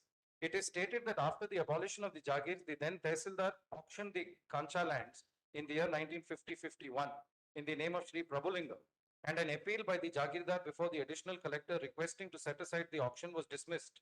A second appeal filed before the Board of Revenue was also dismissed with the observation that the lands in question were already established as part of Jagir and were not the private property of the Jagirdar, by virtue of the fact that the Jagirdar had already included its income of Kancha in the income statement and received compensation. The petition filed by the Mandal Revenue Officer Shamsabad has been examined and it is found that it is frivolous and ill-prepared. Section 24(1) of the Hyderabad Abolition of Jagir regulations It's about the rule-making power of the government and does not confer any power on the Jagir administrator to decide such matters as contended by the Mandal Revenue Officer in his petition. Secondly, if the lands which the petition talks about is the same land as covered by the board's order mentioned in the petition, the matter has already been conclusively settled and there is nothing left for this authority to adjudicate. If the records are not in conformity with the board's orders, the MRO ought to take proper action to correct them rather than filing such frivolous petitions. So, my lords, this order also is final. And in the teeth of these orders, this very same officer, who is the Mandal Revenue Officer, now initiates the proceeding, my lords, as an appellant. In the impugned notice at the previous page, your lordships find it's a peculiar situation where this Mandal Revenue Officer is shown as the appellant in these ostensible 166B proceedings, which is the impugned notice. He is the appellant and he is going to my lords, a fellow joint collector revenue official to adjudicate this matter, which is not under the contemplation of the, my lords, the Jagir abolition regulations at all. The sole remedy available already held is under 21(2), and it is pursuant to this, my lords, that this impugned notice has come to be issued.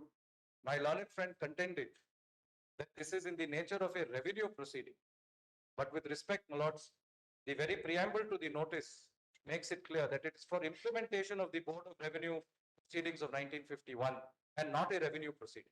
And therefore, indirectly, in this proceeding, what the state is seeking to do is to overreach, my lords, the orders passed by this honorable court, by the Jagir Commissioner, and now try and have the Board of Revenue report implemented, which has already been held, my lords, to be inconclusive as regards the lands of these petitioners.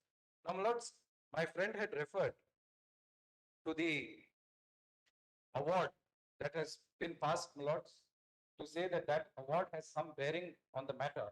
That award also, your lordships will find, is issued pursuant to the 1951 Board of Revenue report. And therefore, once the board report itself has been doubted by this honorable court, the question of that award, my lords, having any binding nature would not arise. And that award is in fact not even the subject matter of the subject notice. And therefore, my lords, I can just leave it at that.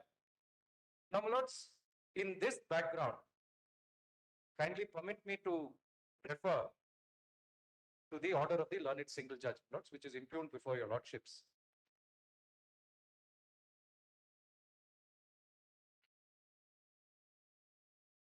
Page 1, my lords, at page 18 of the writ appeal papers. Tell me what is this page. Sorry, my lords, I think there is some difference in the papers. I'll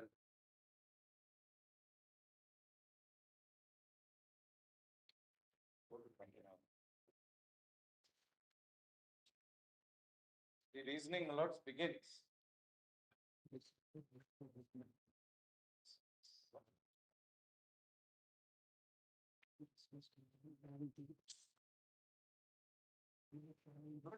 My lords, please see internal page 18.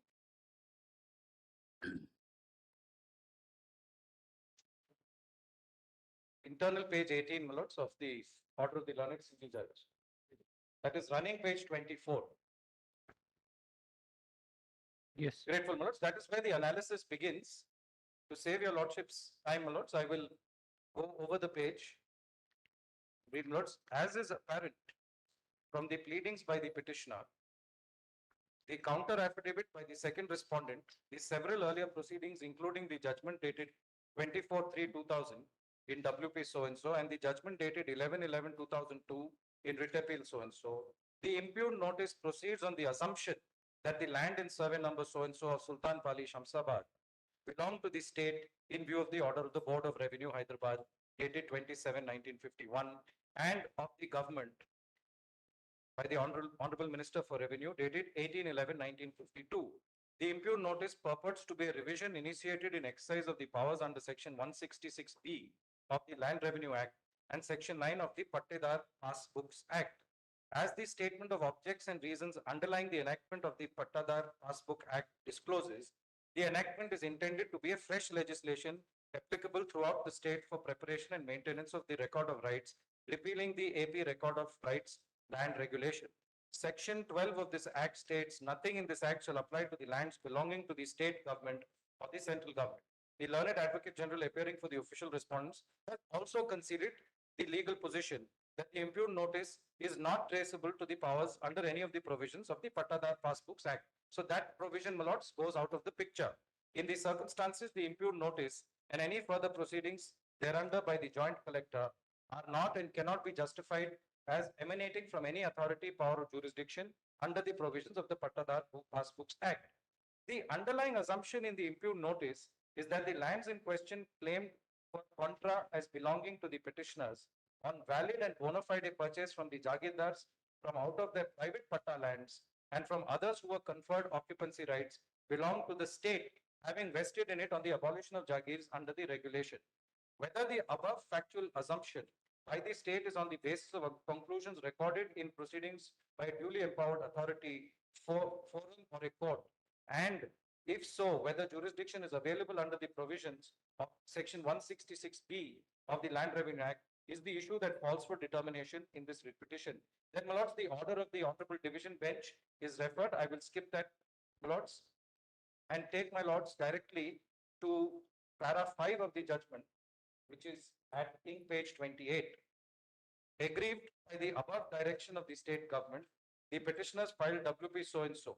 This writ petition was allowed by the judgment dated 24/3/2000, which your lordships have seen, and memo dated 21/6/93 was quashed. There against the state and other official respondents preferred WA 732 of 2000. This appeal was disposed of by the judgment dated 11/11/2002.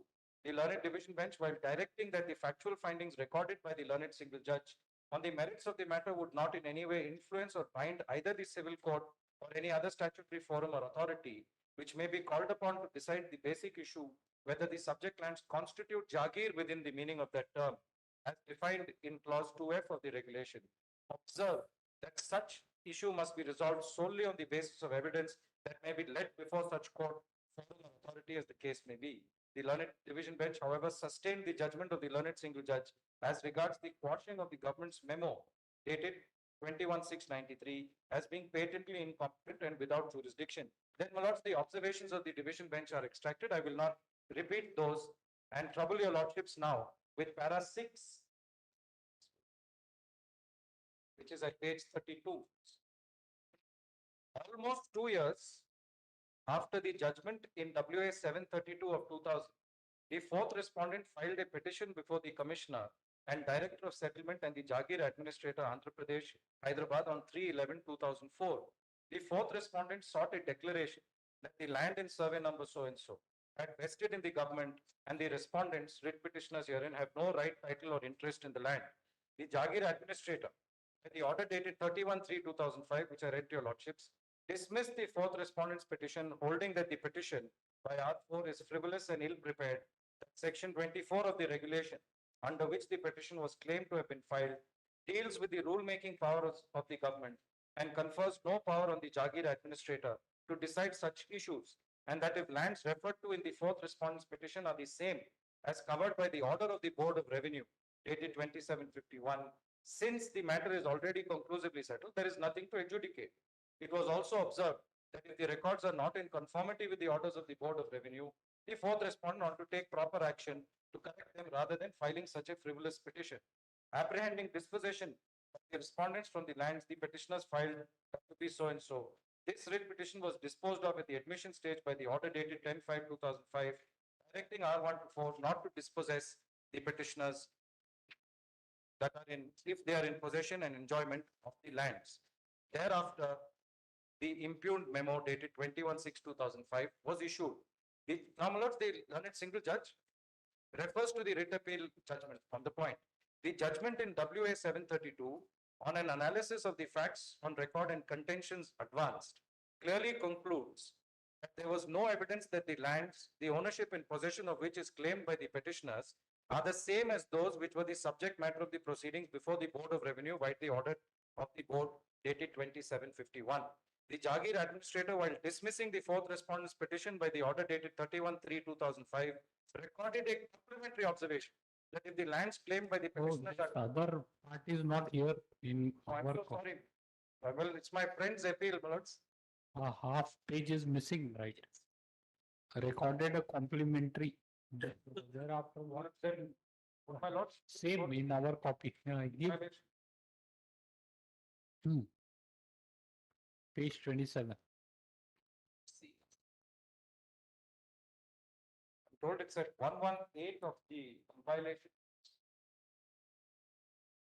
Which is the internal page that I was reading. Now, 118 will be 1-1. 8 plots is my instruction.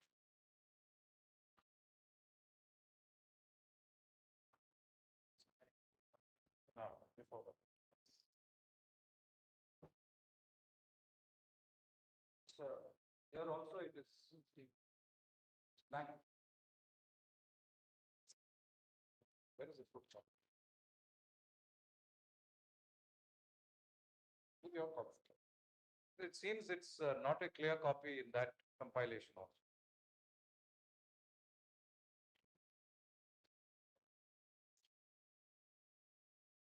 No, here also. Here, extra copy.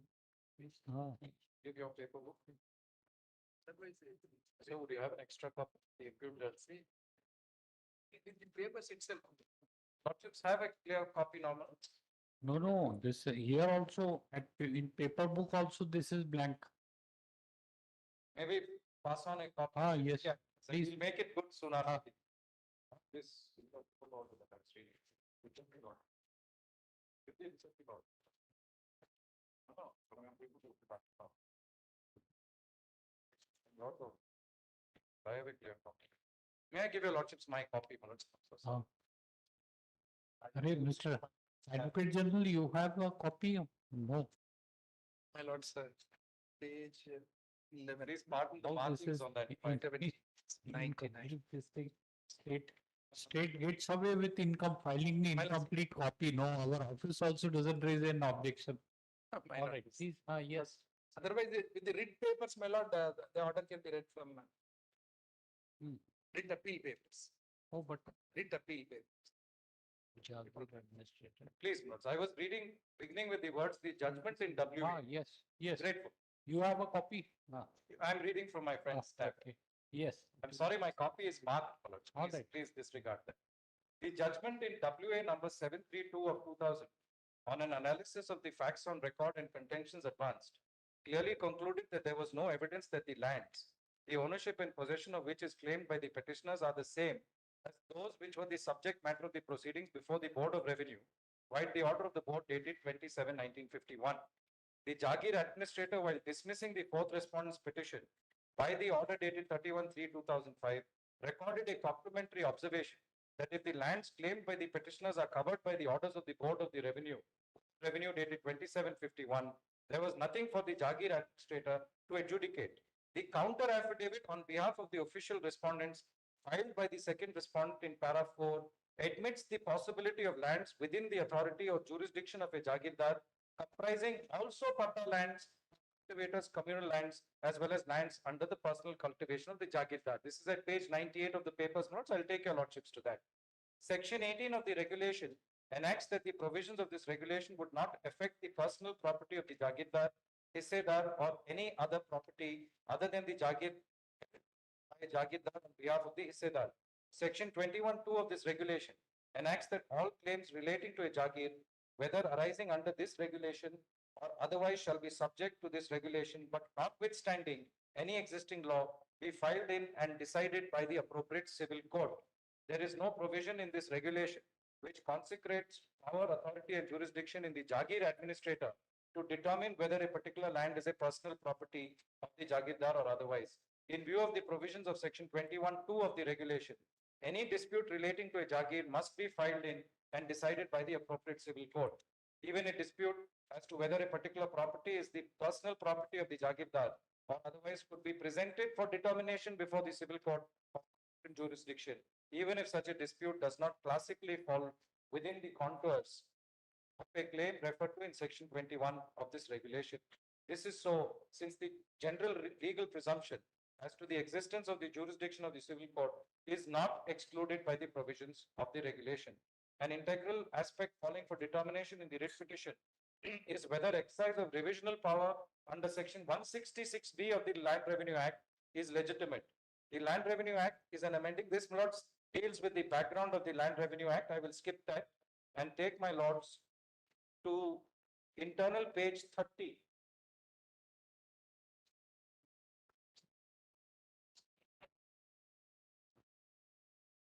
Lordships have it, my lords. It would be running page 36.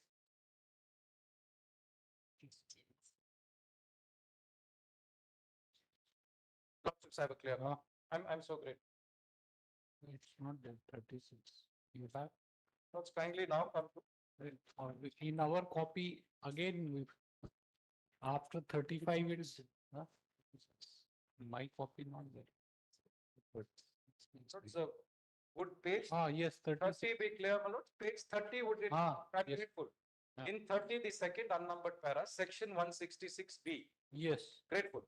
Section 166B of the 11th Land Revenue Act confers power on the government or any revenue officer not lower in rank to a collector to call for the record of a case or proceeding from a subordinate department and inspect it in order to satisfy himself that the order or decision passed or the proceeding taken is regular, legal and proper, and to make a suitable order in that behalf. The proviso to subsection 1 of section 166B enjoins providing an opportunity to an affected right before passing any order affecting his rights. Subsection 2 of 166B, which is invoked, my lords, enables a revenue officer lower in rank to a collector or a settlement commissioner to call for the records of a case or proceeding from a subordinate department. There's no subordinate department here for satisfying himself that the order or decision or other proceeding is regular, legal and proper, and if of opinion that such order, decision or proceeding should be modified or annulled, to put up the file with his opinion to the collector or the settlement commissioner as the case may be. Thereupon, the collector or the settlement commissioner may pass suitable orders under the provisions of subsection 1. There is nothing in the scheme of the Land Revenue Act in general or in section 166B thereof in particular, which expressly or by compelling implication inheres a revisional jurisdiction in the government, the collector, the settlement commissioner, or any other revenue officer to adjudicate and resolve rival claims by the state on one hand and a citizen on the other as to the character and ownership of the property. There are other circumstances which negate the exercise of the revisional jurisdiction in this case. Among the lands purchased by the petitioners in this several survey numbers in Sultanpalli village are lands claimed to have been purchased from the protected tenant on Sheetal Singh. The petitioners also assert that even the lands purchased by them from the Jagirdars are the personal lands of the erstwhile Jagirdars and not Jagir lands, and that they had verified these facts before they had purchased. It is also the clear assertion of the petitioners that the names of their vendors were recorded in the revenue records as patta land belonging to them, and after they purchased these lands, their names have been mutated in the revenue records, and they were also issued pattadar passbooks and title deeds for these lands.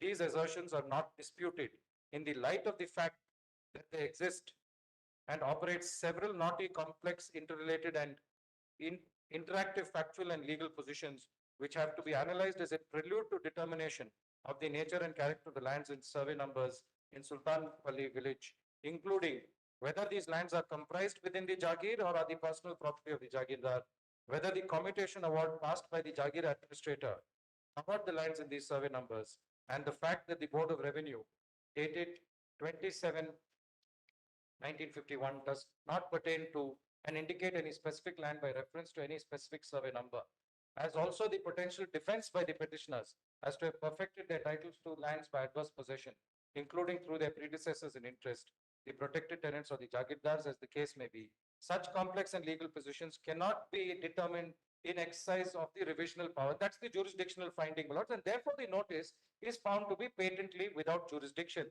Then comes the element of delay, which is the concluding part of the impugned order. There is also the aspect of the exercise of revisional power being barred on account of inordinate delay. The regulation was issued by the military governor by virtue of the power conferred on him by a Farman of the Nizam dated 29/1948. This regulation came into force in 1949 More than 4 decades thereafter, by a government memo dated 21/6/93, an administrative inquiry was initiated on the assumption that the lands in Sultanpalli village had vested in the state under regulation. That was, my lord, set aside. Your lordships have seen that. Then the last line, my lords, of that para, this position is clear, and the state also concedes this position as presented by the learned AG, that assertion of the revisional power under the Pattadar Passbooks Act is wholly misconceived. Our analysis supra clearly indicates that revisional power under the Land Revenue Act is in the facts and circumstances not available. Alternatively, the revisional power under section 166B of the Land Revenue Act, even suo moto, and though no specific limitation is prescribed, is in the considered view of this court wholly unjustified and arbitrary. Then, my lords, the rest is on suo moto aspect, which I will, my lord, skip and read to your lordships the last para, internal page 33. In the aforesaid analysis, and in the light of several precedents referred to supra, the impugned memo dated 21/6/2005, issued on behalf of the state by the joint collector, is patently without jurisdiction, apart from being barred by inordinate and unexplained laches and delay. It cannot be sustained. Further inquiry pursuant to the impugned notice cannot be sustained either. The impugned memo is accordingly quashed, and the respondents are directed to forbear from proceeding further pursuant to the impugned memo. In the considered view of this court, the succession of ill-conceived administrative and quasi-judicial measures initiated for determination of the character of the lands in Sultanpalli village on an assumption of the state's title to them is on the basis of a misunderstanding that the state must identify and pursue remedies for executive maladministration, revenue mismanagement only within the administrative or statutory machinery, but should not pursue remedies before the judicial branch by way of seeking declaratory or other reliefs before a civil court of competent jurisdiction. No conceptual basis whatsoever for this fundamental misconception of the state is presented to this court, either in the pleadings or in the contentions advanced by the learned AG. In the considered view of this court, remedies available in the judicial branch, including before the civil court of competent jurisdiction, are available even to the state, and it is open to the state to pursue the appropriate remedies, such as for declaration of title or other appropriate reliefs, subject, of course, to the operative, substantive, and procedural law, including the law of limitation. Accordingly, my lords, the writ petition came to be allowed. And my lords, therefore, in a writ of prohibitio, the learned single judge, my very respectful submission, has correctly found that the earlier judgment, my lords, of the learned single judge, confirmed in writ appeal, conclusively settles the question. And that apart, there is gross and inordinate delay now of over 50 years in initiating this action. And in any case, that action, my lords, is not contemplated under the Land Revenue Act, because it is in order to implement the report of the Board of Revenue, which has A, been held to be not conclusive, and B, in any case, is not, my lords, subject to the jurisdiction of the revenue authorities. It is, my lords, to be agitated under Regulation 21(2) of the regulations. I may just cite, my lords, before your lordships, two authorities. One is on, my lords, the scope of a prohibitio writ petition itself, only to reiterate the well-settled principle, my lords, that in order to keep authorities within the bounds of their jurisdiction, it's a Citation, yes, citation and paragraph. yeah, 1967. 67 Supreme Court, 1274, my lords. 1274 para. My lords, para 5. All right. I need not read it to your lords. Yes. It's para 5. Other one, And my lords, two judgments on the aspect of unreasonable delay in administrative action being fatal, which is, my lords, two well settled principle. One is 2018 12 SCC 527. Paras 12 and 13, my lords. Court officer, please pass it.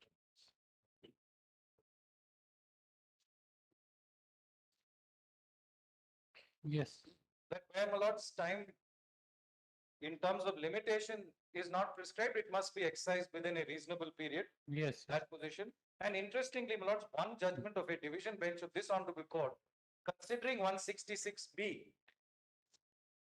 We thought that you will cite Karnataka division bench dealing with reasonable time. Your lordships, All right. I think I erred in not doing that. All right. No, it's all right. Yes, lighter vein. Yes. My lords, in the PTCL context, Yes. I've repeatedly. This was an interesting case where, my lords, 31 years delay in a proceeding under 166B was initiated at para 17. Para 17. Lords, 17. Hmm. It holds that the proceeding after a lapse of 31 years was grossly unreasonable and violative of fair play. Yes. And my lords, this judgment relied on by my learned friend, Hanumaya's case, Yes. is a pure case of limitation. That is, my lords, 2010 5 HCC. The question there was as regards the extended period of limitation given to the state under 112. The question as to whether administrative power, my lords, can be exercised after decades and decades was not the question at all. And therefore, my lords, my respectful submission is that the order of the learned single judge, my lords, is just and All right. so great, so great. Yes, Mr. Advocate General. Yes, what do you say? Well, if anyone submits, I'll submit at a stage.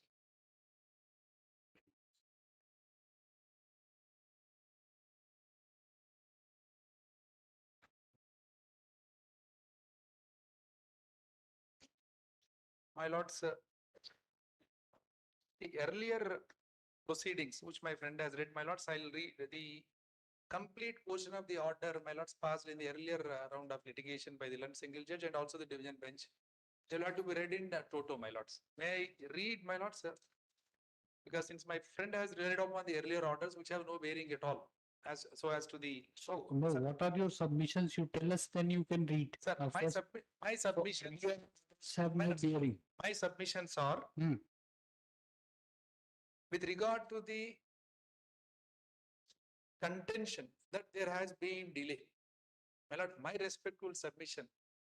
From when the cause of action arose, my lord, the petitioners have purchased the property in the year 1982.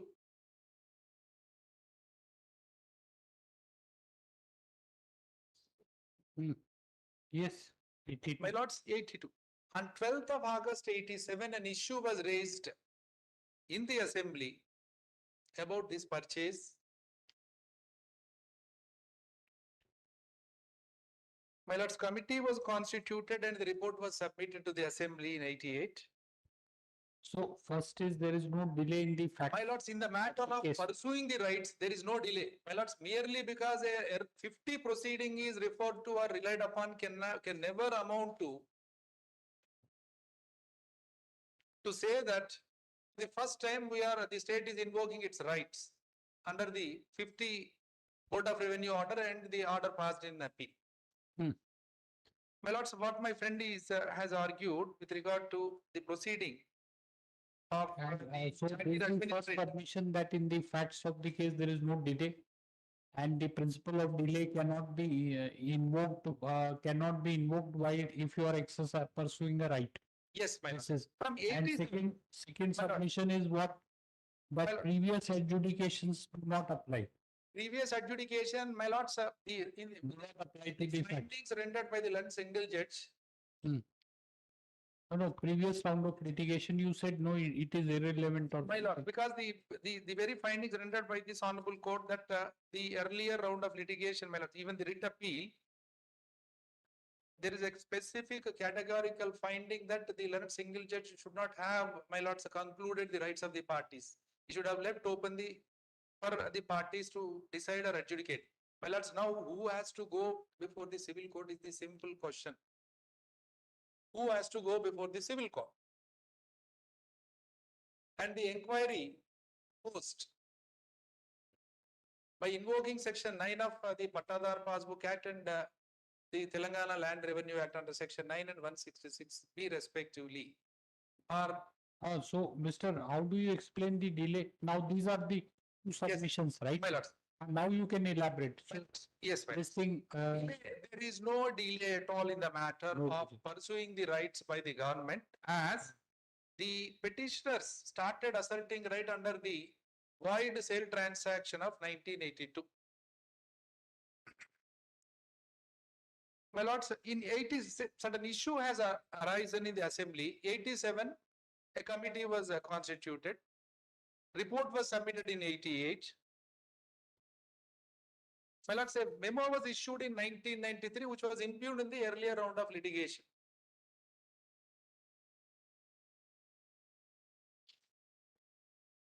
My lords, the earlier proceedings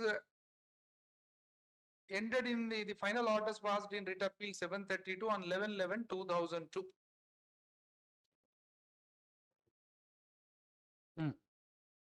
My lords, the Tahsildar approached the commissioner and director of settlements and Jagir administrator. My lord, my friend has referred to this proceeding. This is quite important document.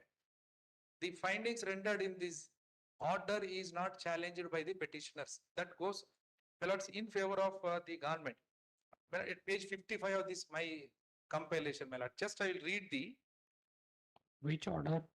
Order dated? order dated 31st March 2005.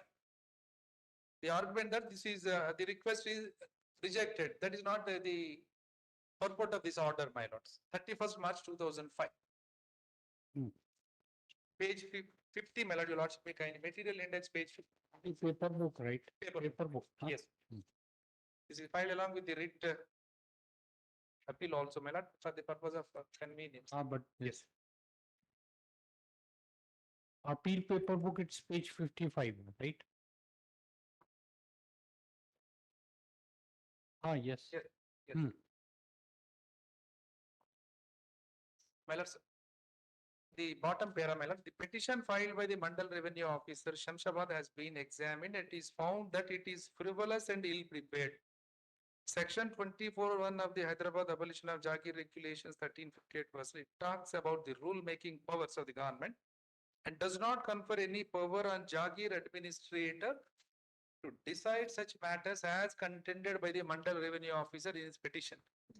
Secondly, if the land which petition talks about is same land as covered by the board's order mentioned in this petition, the matter has already been conclusively settled and there is nothing left for this authority to adjudicate. Hmm. If the records are not been in conformity with the board's order, the MRO ought to take proper action to correct them rather than filing such frivolous petitions.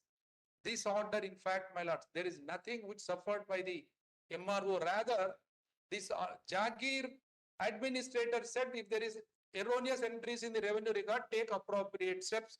That is what, my lord, the notice which is issued. What is section 9, my lords? Section 9 of Pattadar Passbook Act, this is, my lord, repealed, the new act has come, but section 9 is also a revisional power. There is no determination of, my lord, the right, title or other interest.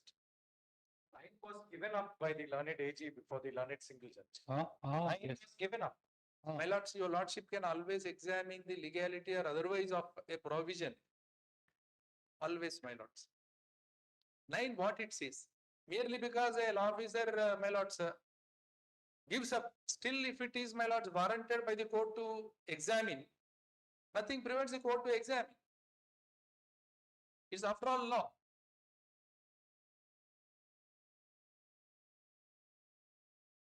The Jagir administrator says if there is a wrong entries, you invoke the appropriate provision that has been done by the Tahsildar, the joint collector under So this is my lord, section 9. 2020 Act, right? No, my lord, 71. 71. 71. What is section 9? Please My lord, read. section 9 says, my lords,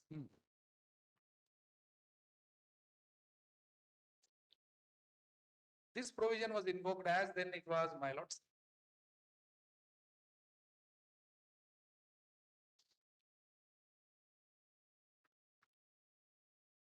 Yes.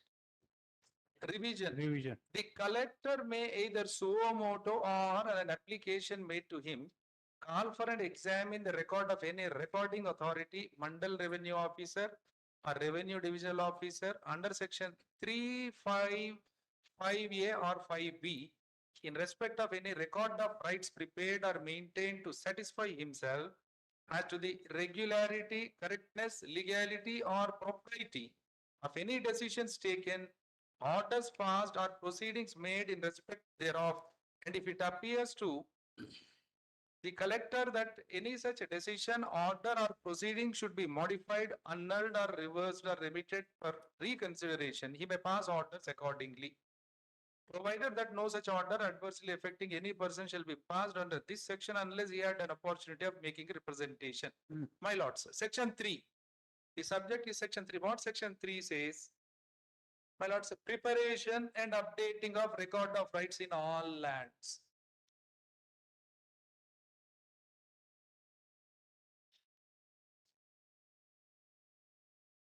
If someone bases, my lord, on a stray revenue entry title,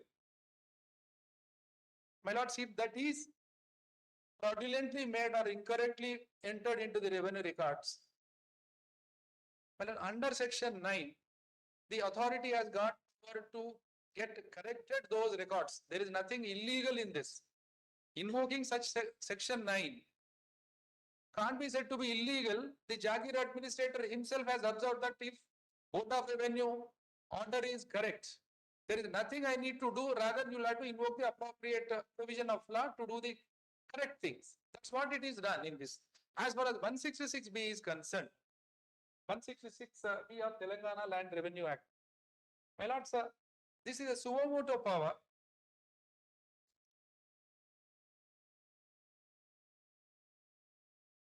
Above all, my lord, there can't be any bona fide title that can be set up by the petitioners. Rather, my lords, by operation of law, Jagir abolition regulation itself, my lords, the title is complete title is vested with the state.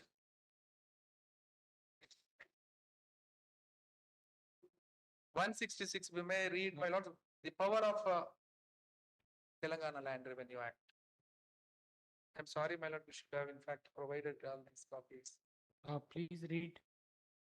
Subject to the provisions of the Telangana Board of Revenue Regulation 1358, firstly, the government or any revenue officer not lower in rank to a collector, the settlement commissioner of land records may call for the record of a case or proceedings from a subordinate department and inspect it in order to satisfy himself that the order or a decision passed or the proceedings taken is regular, legal, and proper, and may make suitable order in that behalf. My lords, if the revenue entries showing the name of a person as a patadar or other right holder, if such entry is erroneous or wrong, my lords, the revisional authority in the given facts and circumstances is justified to invoke the provisions of the Act. And my lords, the prima facie, the law infers a title in favor of the state.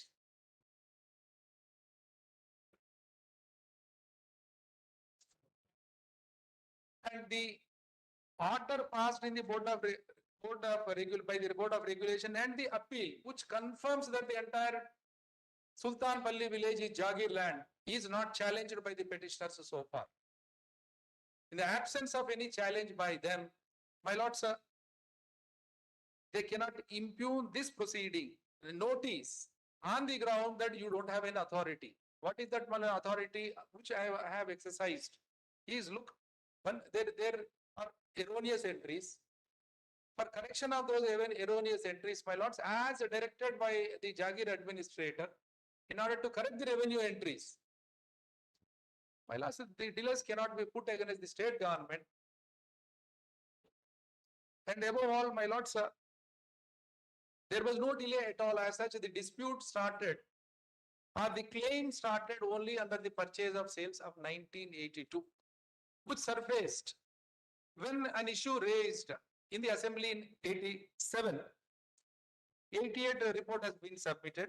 Pursuant to the my lord decision, 93 memo was issued, which was challenged. That was set aside by this honorable court. But my lords, in the division bench has said that as regards the memo, since you have no authority, but as regards the title adjudication, the party need to approach the court. And further remedies to be worked out by the state government. This is pursuant to that, my lords, the fresh proceedings have been initiated. And my lords, prima facie, the entire property of Sultanpalli village, including the survey numbers, are the property of the state government. And the inquiry proposed cannot be found fault with. And if at all, my lords, if they seek to adjudicate the title, when they assert the title, as against me, as against the state, which is, my lord, by operation of law is the lawful owner of the property. My lords, if at all they want to work out the rights, my lord, they will have to go before the competent civil court.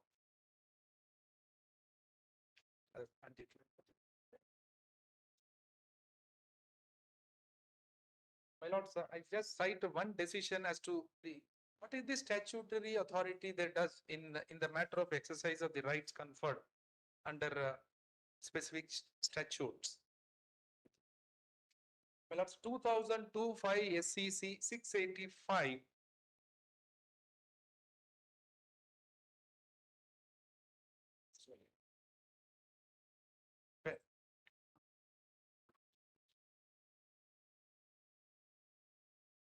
There are 20 and 21, my lords.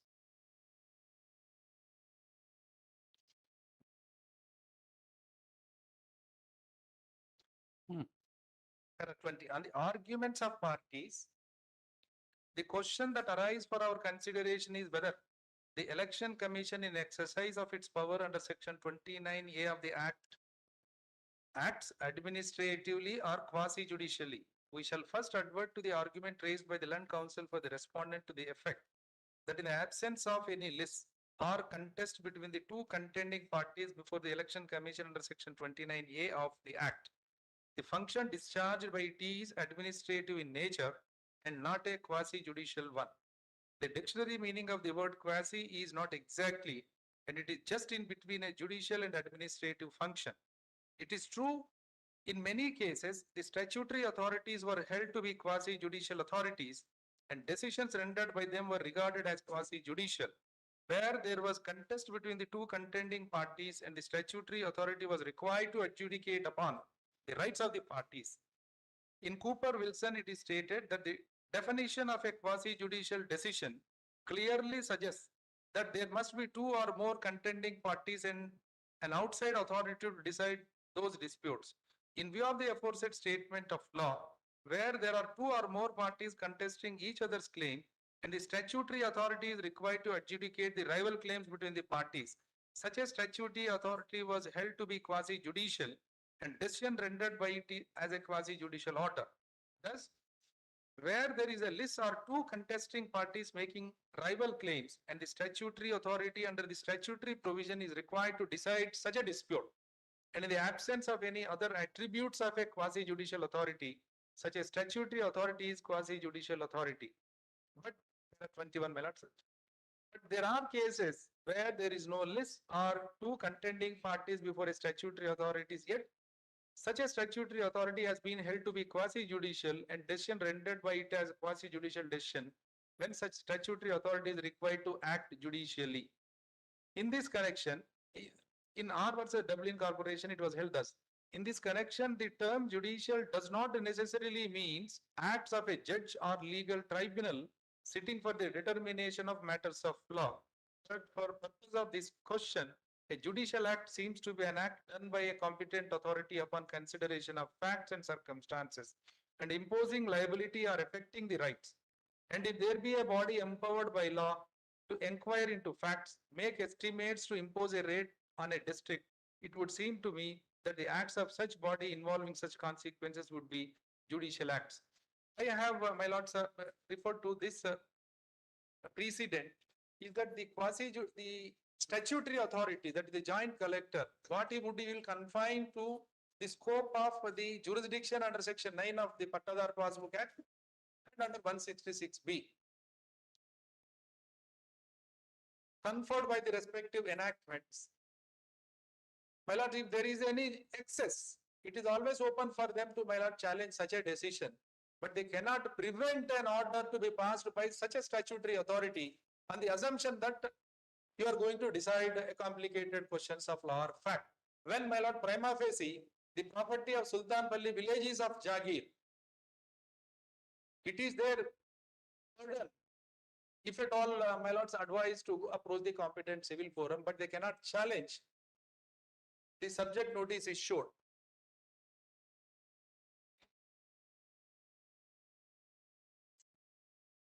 On the ground that you have no jurisdiction. My lords, absolutely, he has the jurisdiction. And if at all, my lords, they want to adjudicate any right, my lord, it is for them to approach the competent forum. I'm grateful, my lords, for your lord's time. Yes. Since my friend had referred to the Patta Passbook Act, section 12, your lordships may please note, which states that nothing in this act shall apply to lands belonging to the state government. And that has also been referred, my lords, in the order of the learned. Deeply obliged. Mark the presence, learned advocate general, right, Mr. Aditya Sun.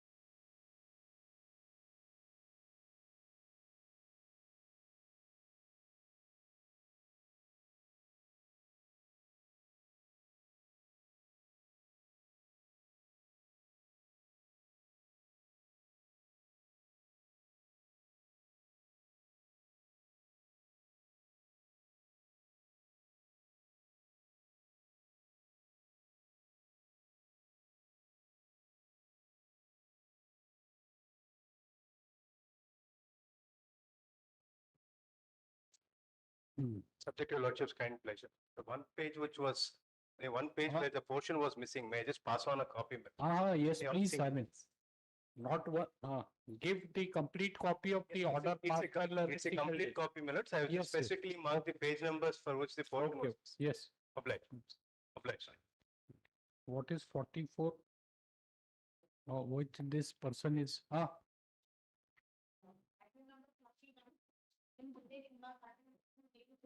you are 41. You said it won't reach.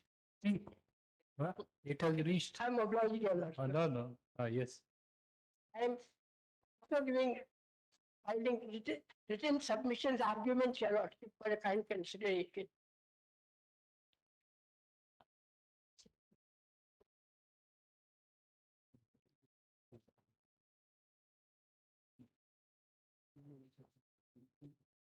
This one.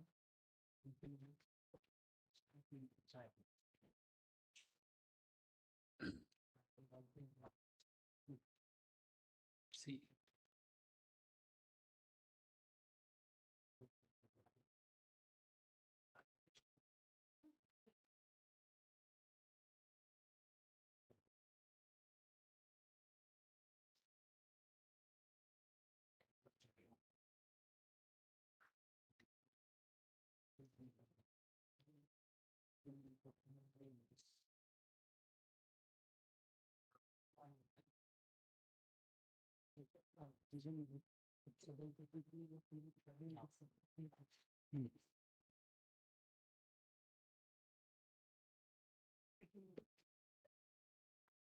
What is it, madam, if you can tell in brief, not argue, because he has a right to argue. What is the dispute about? Why did he file the writ petition?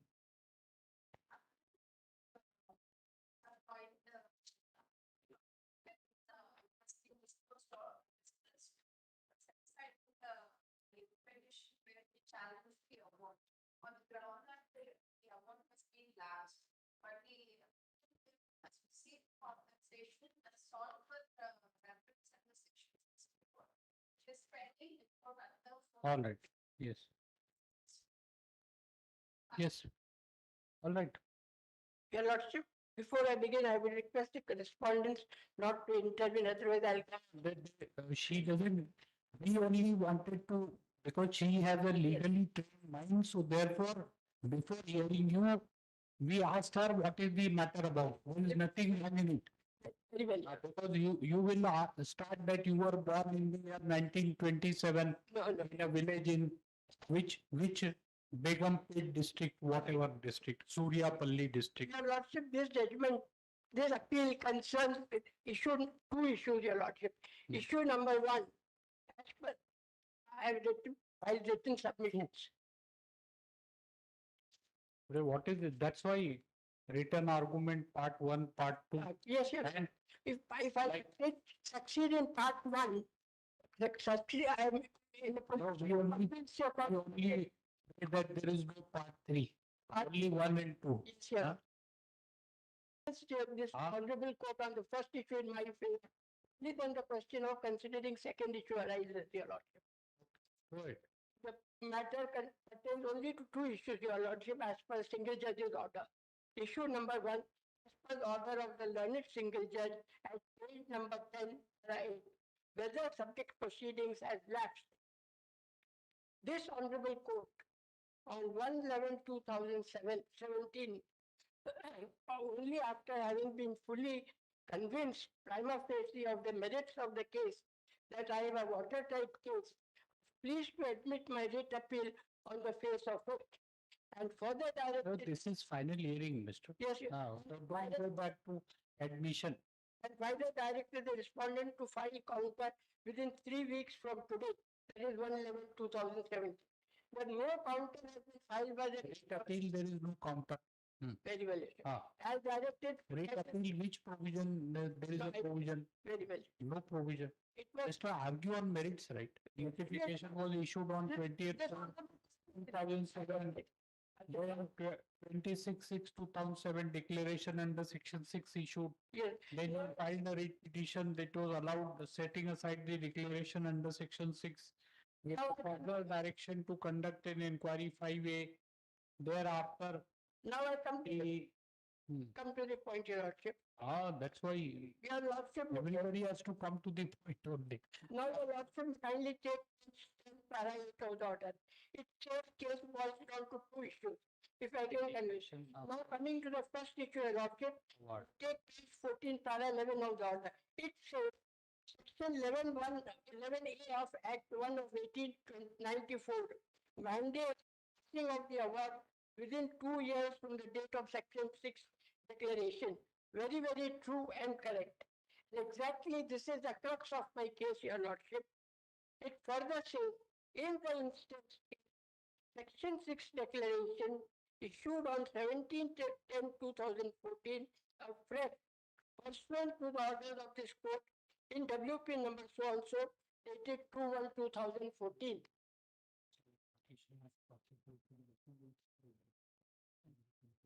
Period of 2 years. Now, Your Lordship,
We have understood, right? The declaration, the award has not been passed within a period of 2 years. yes, Your Lordship. Your Lordship may say exact declaration. It said in the instance case, section 6 declaration issued on 17/10/2014. Afresh, Yes. afresh, pursuant to the order of this court in WP number 1 so 2/1/2014. Land Acquisition Act, madam. Land Acquisition Act. Yes. Now your lordship may kindly take the order in WP number 2429. We have understood, Mr. It has not, it has lapsed under 11A of the Act and single judge has wrongly held. Yes, But it did not lapse. exactly, your lordship. So next point. Next point, your lordship. Now your lordship may take page 15, para 16 of the order. It says it further clear in the counter affidavit of the respondent. Application of the declaration. It is within 6. This was 17/10/14. Yes. Now I draw your lordship kind attention to page 3, para 12 of my written argument. Now your lordship may take page 15, para 16 of the order. It says it further clear from the counter affidavit of the respondent that the compensation is determined as per section 24. Which part, Mr. Part 1, Part 2 of that house? Only, Page, page 3, para 12, your lordship. page 3. Yes. One second point, as your lordship. Yes, yes. Now your lordship, it says it is further clear from the counter affidavit of the respondent that the compensation is determined as per section 24, with section 20C, which is totally false and wrong, your lordship. The learned single judge clearly had to see that the mandatory provisions of section 26 and 27 have not been followed at all. What section 26 and 21 says? Section 26 says, provided also that the collector shall, before initiating any land acquisition proceedings in any case, take all necessary steps to revise and update the market value of the land on the basis of the prevailing market rate in that area. The collector, having determined the market value of the land to be acquired, shall calculate the total amount of compensation to be paid to the landowner whose land has been acquired, including all the assets attached to the land. The learned single judge totally has to see that the collector had not at all taken any steps to revise and update the market value of the land on the basis of the prevailing market rate as mandatory required under section 26 and 27, and not at all been complied, which the learned single judge totally has to see. But on the contrary, your lordship, in spite of the respondents very well knowing that the basic minimum land rate, even according to the sub-registrar's office, and even according to the respondent's own letter dated 2010-2013, was rupees 50,000 per square yard. But the respondents had the courage to ask the award 2015 at a mere rate of rupees 15,000 per square yard, your lordship, when the prevailing market rate of the land was 2 lakhs per square yard. And daringly saying, we have come.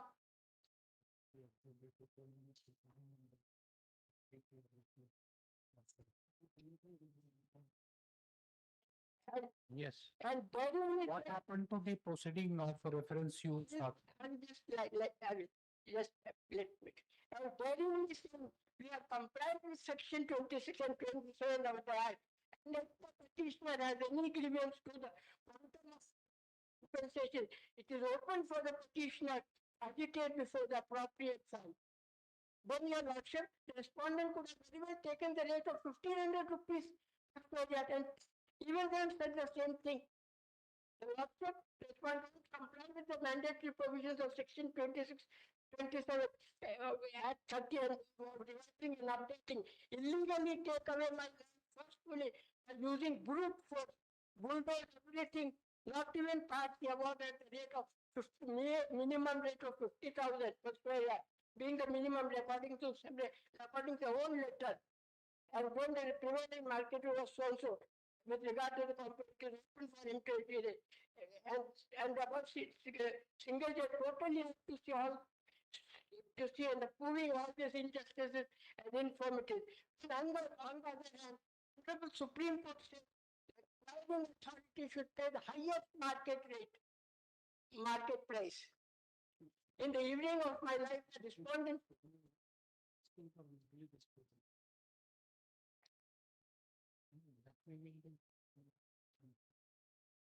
Yes.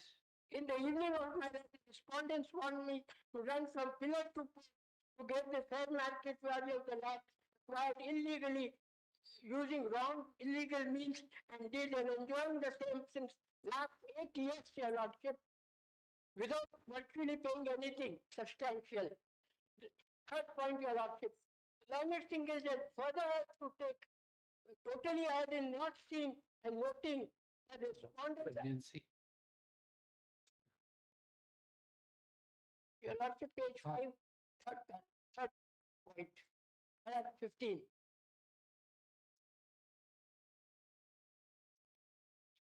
Yes. Page 5, first. Ah.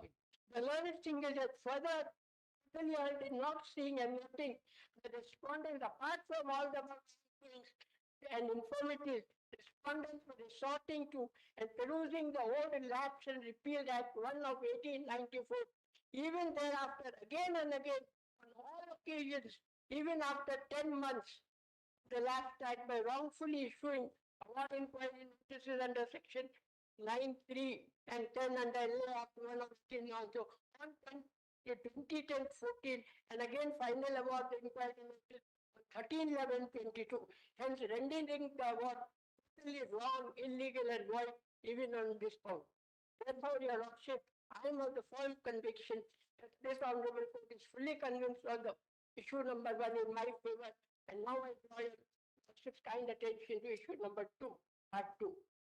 Now, Your Lordship, issue number 2, as per the order of the learned single judge at page 10, whether the petitioner is entitled for damages claimed. Your Lordship, as I am fully convinced this court on this first issue in my favor, therefore the reasons for claim of damages of 20 crores are as follows. Your Lordship, no action remains since 25/5/2009, and even then, forcefully taking a possession of using brute force and bulldozing heritage period first property 27/3/2015 for entirely following the repealed and the last act 1 of 1894 even after 1/1/2014 for not following the mandatory provisions of law LA Act 30 of 2013 even after 1/1/14 and all its mandatory provisions right from section 8 to 30 and subsequent illegal awards. For the failure of the part of the collector for not taking necessary steps to revise and update the market value of the land on the basis of the prevailing market rate in that area as mandated. You don't read it here. We will read it already. You have given. Passing the illegal award at 15 for not passing the award at 15, even at the minimum rate of 50,000, which was the minimum award. For all the subsequent consequences of all the physical and mental torture and agony and pain faced at the time of illegal acquisition by brute force, resulting in I and my entire family being thrown on the our gate compound bulldozer all of a sudden, even without notice, our water connection was disconnected. For 2 weeks, we had no water even to drink. We had no passage to leave the house, even on foot, even for emergency purposes, even to go to hospital or a doctor.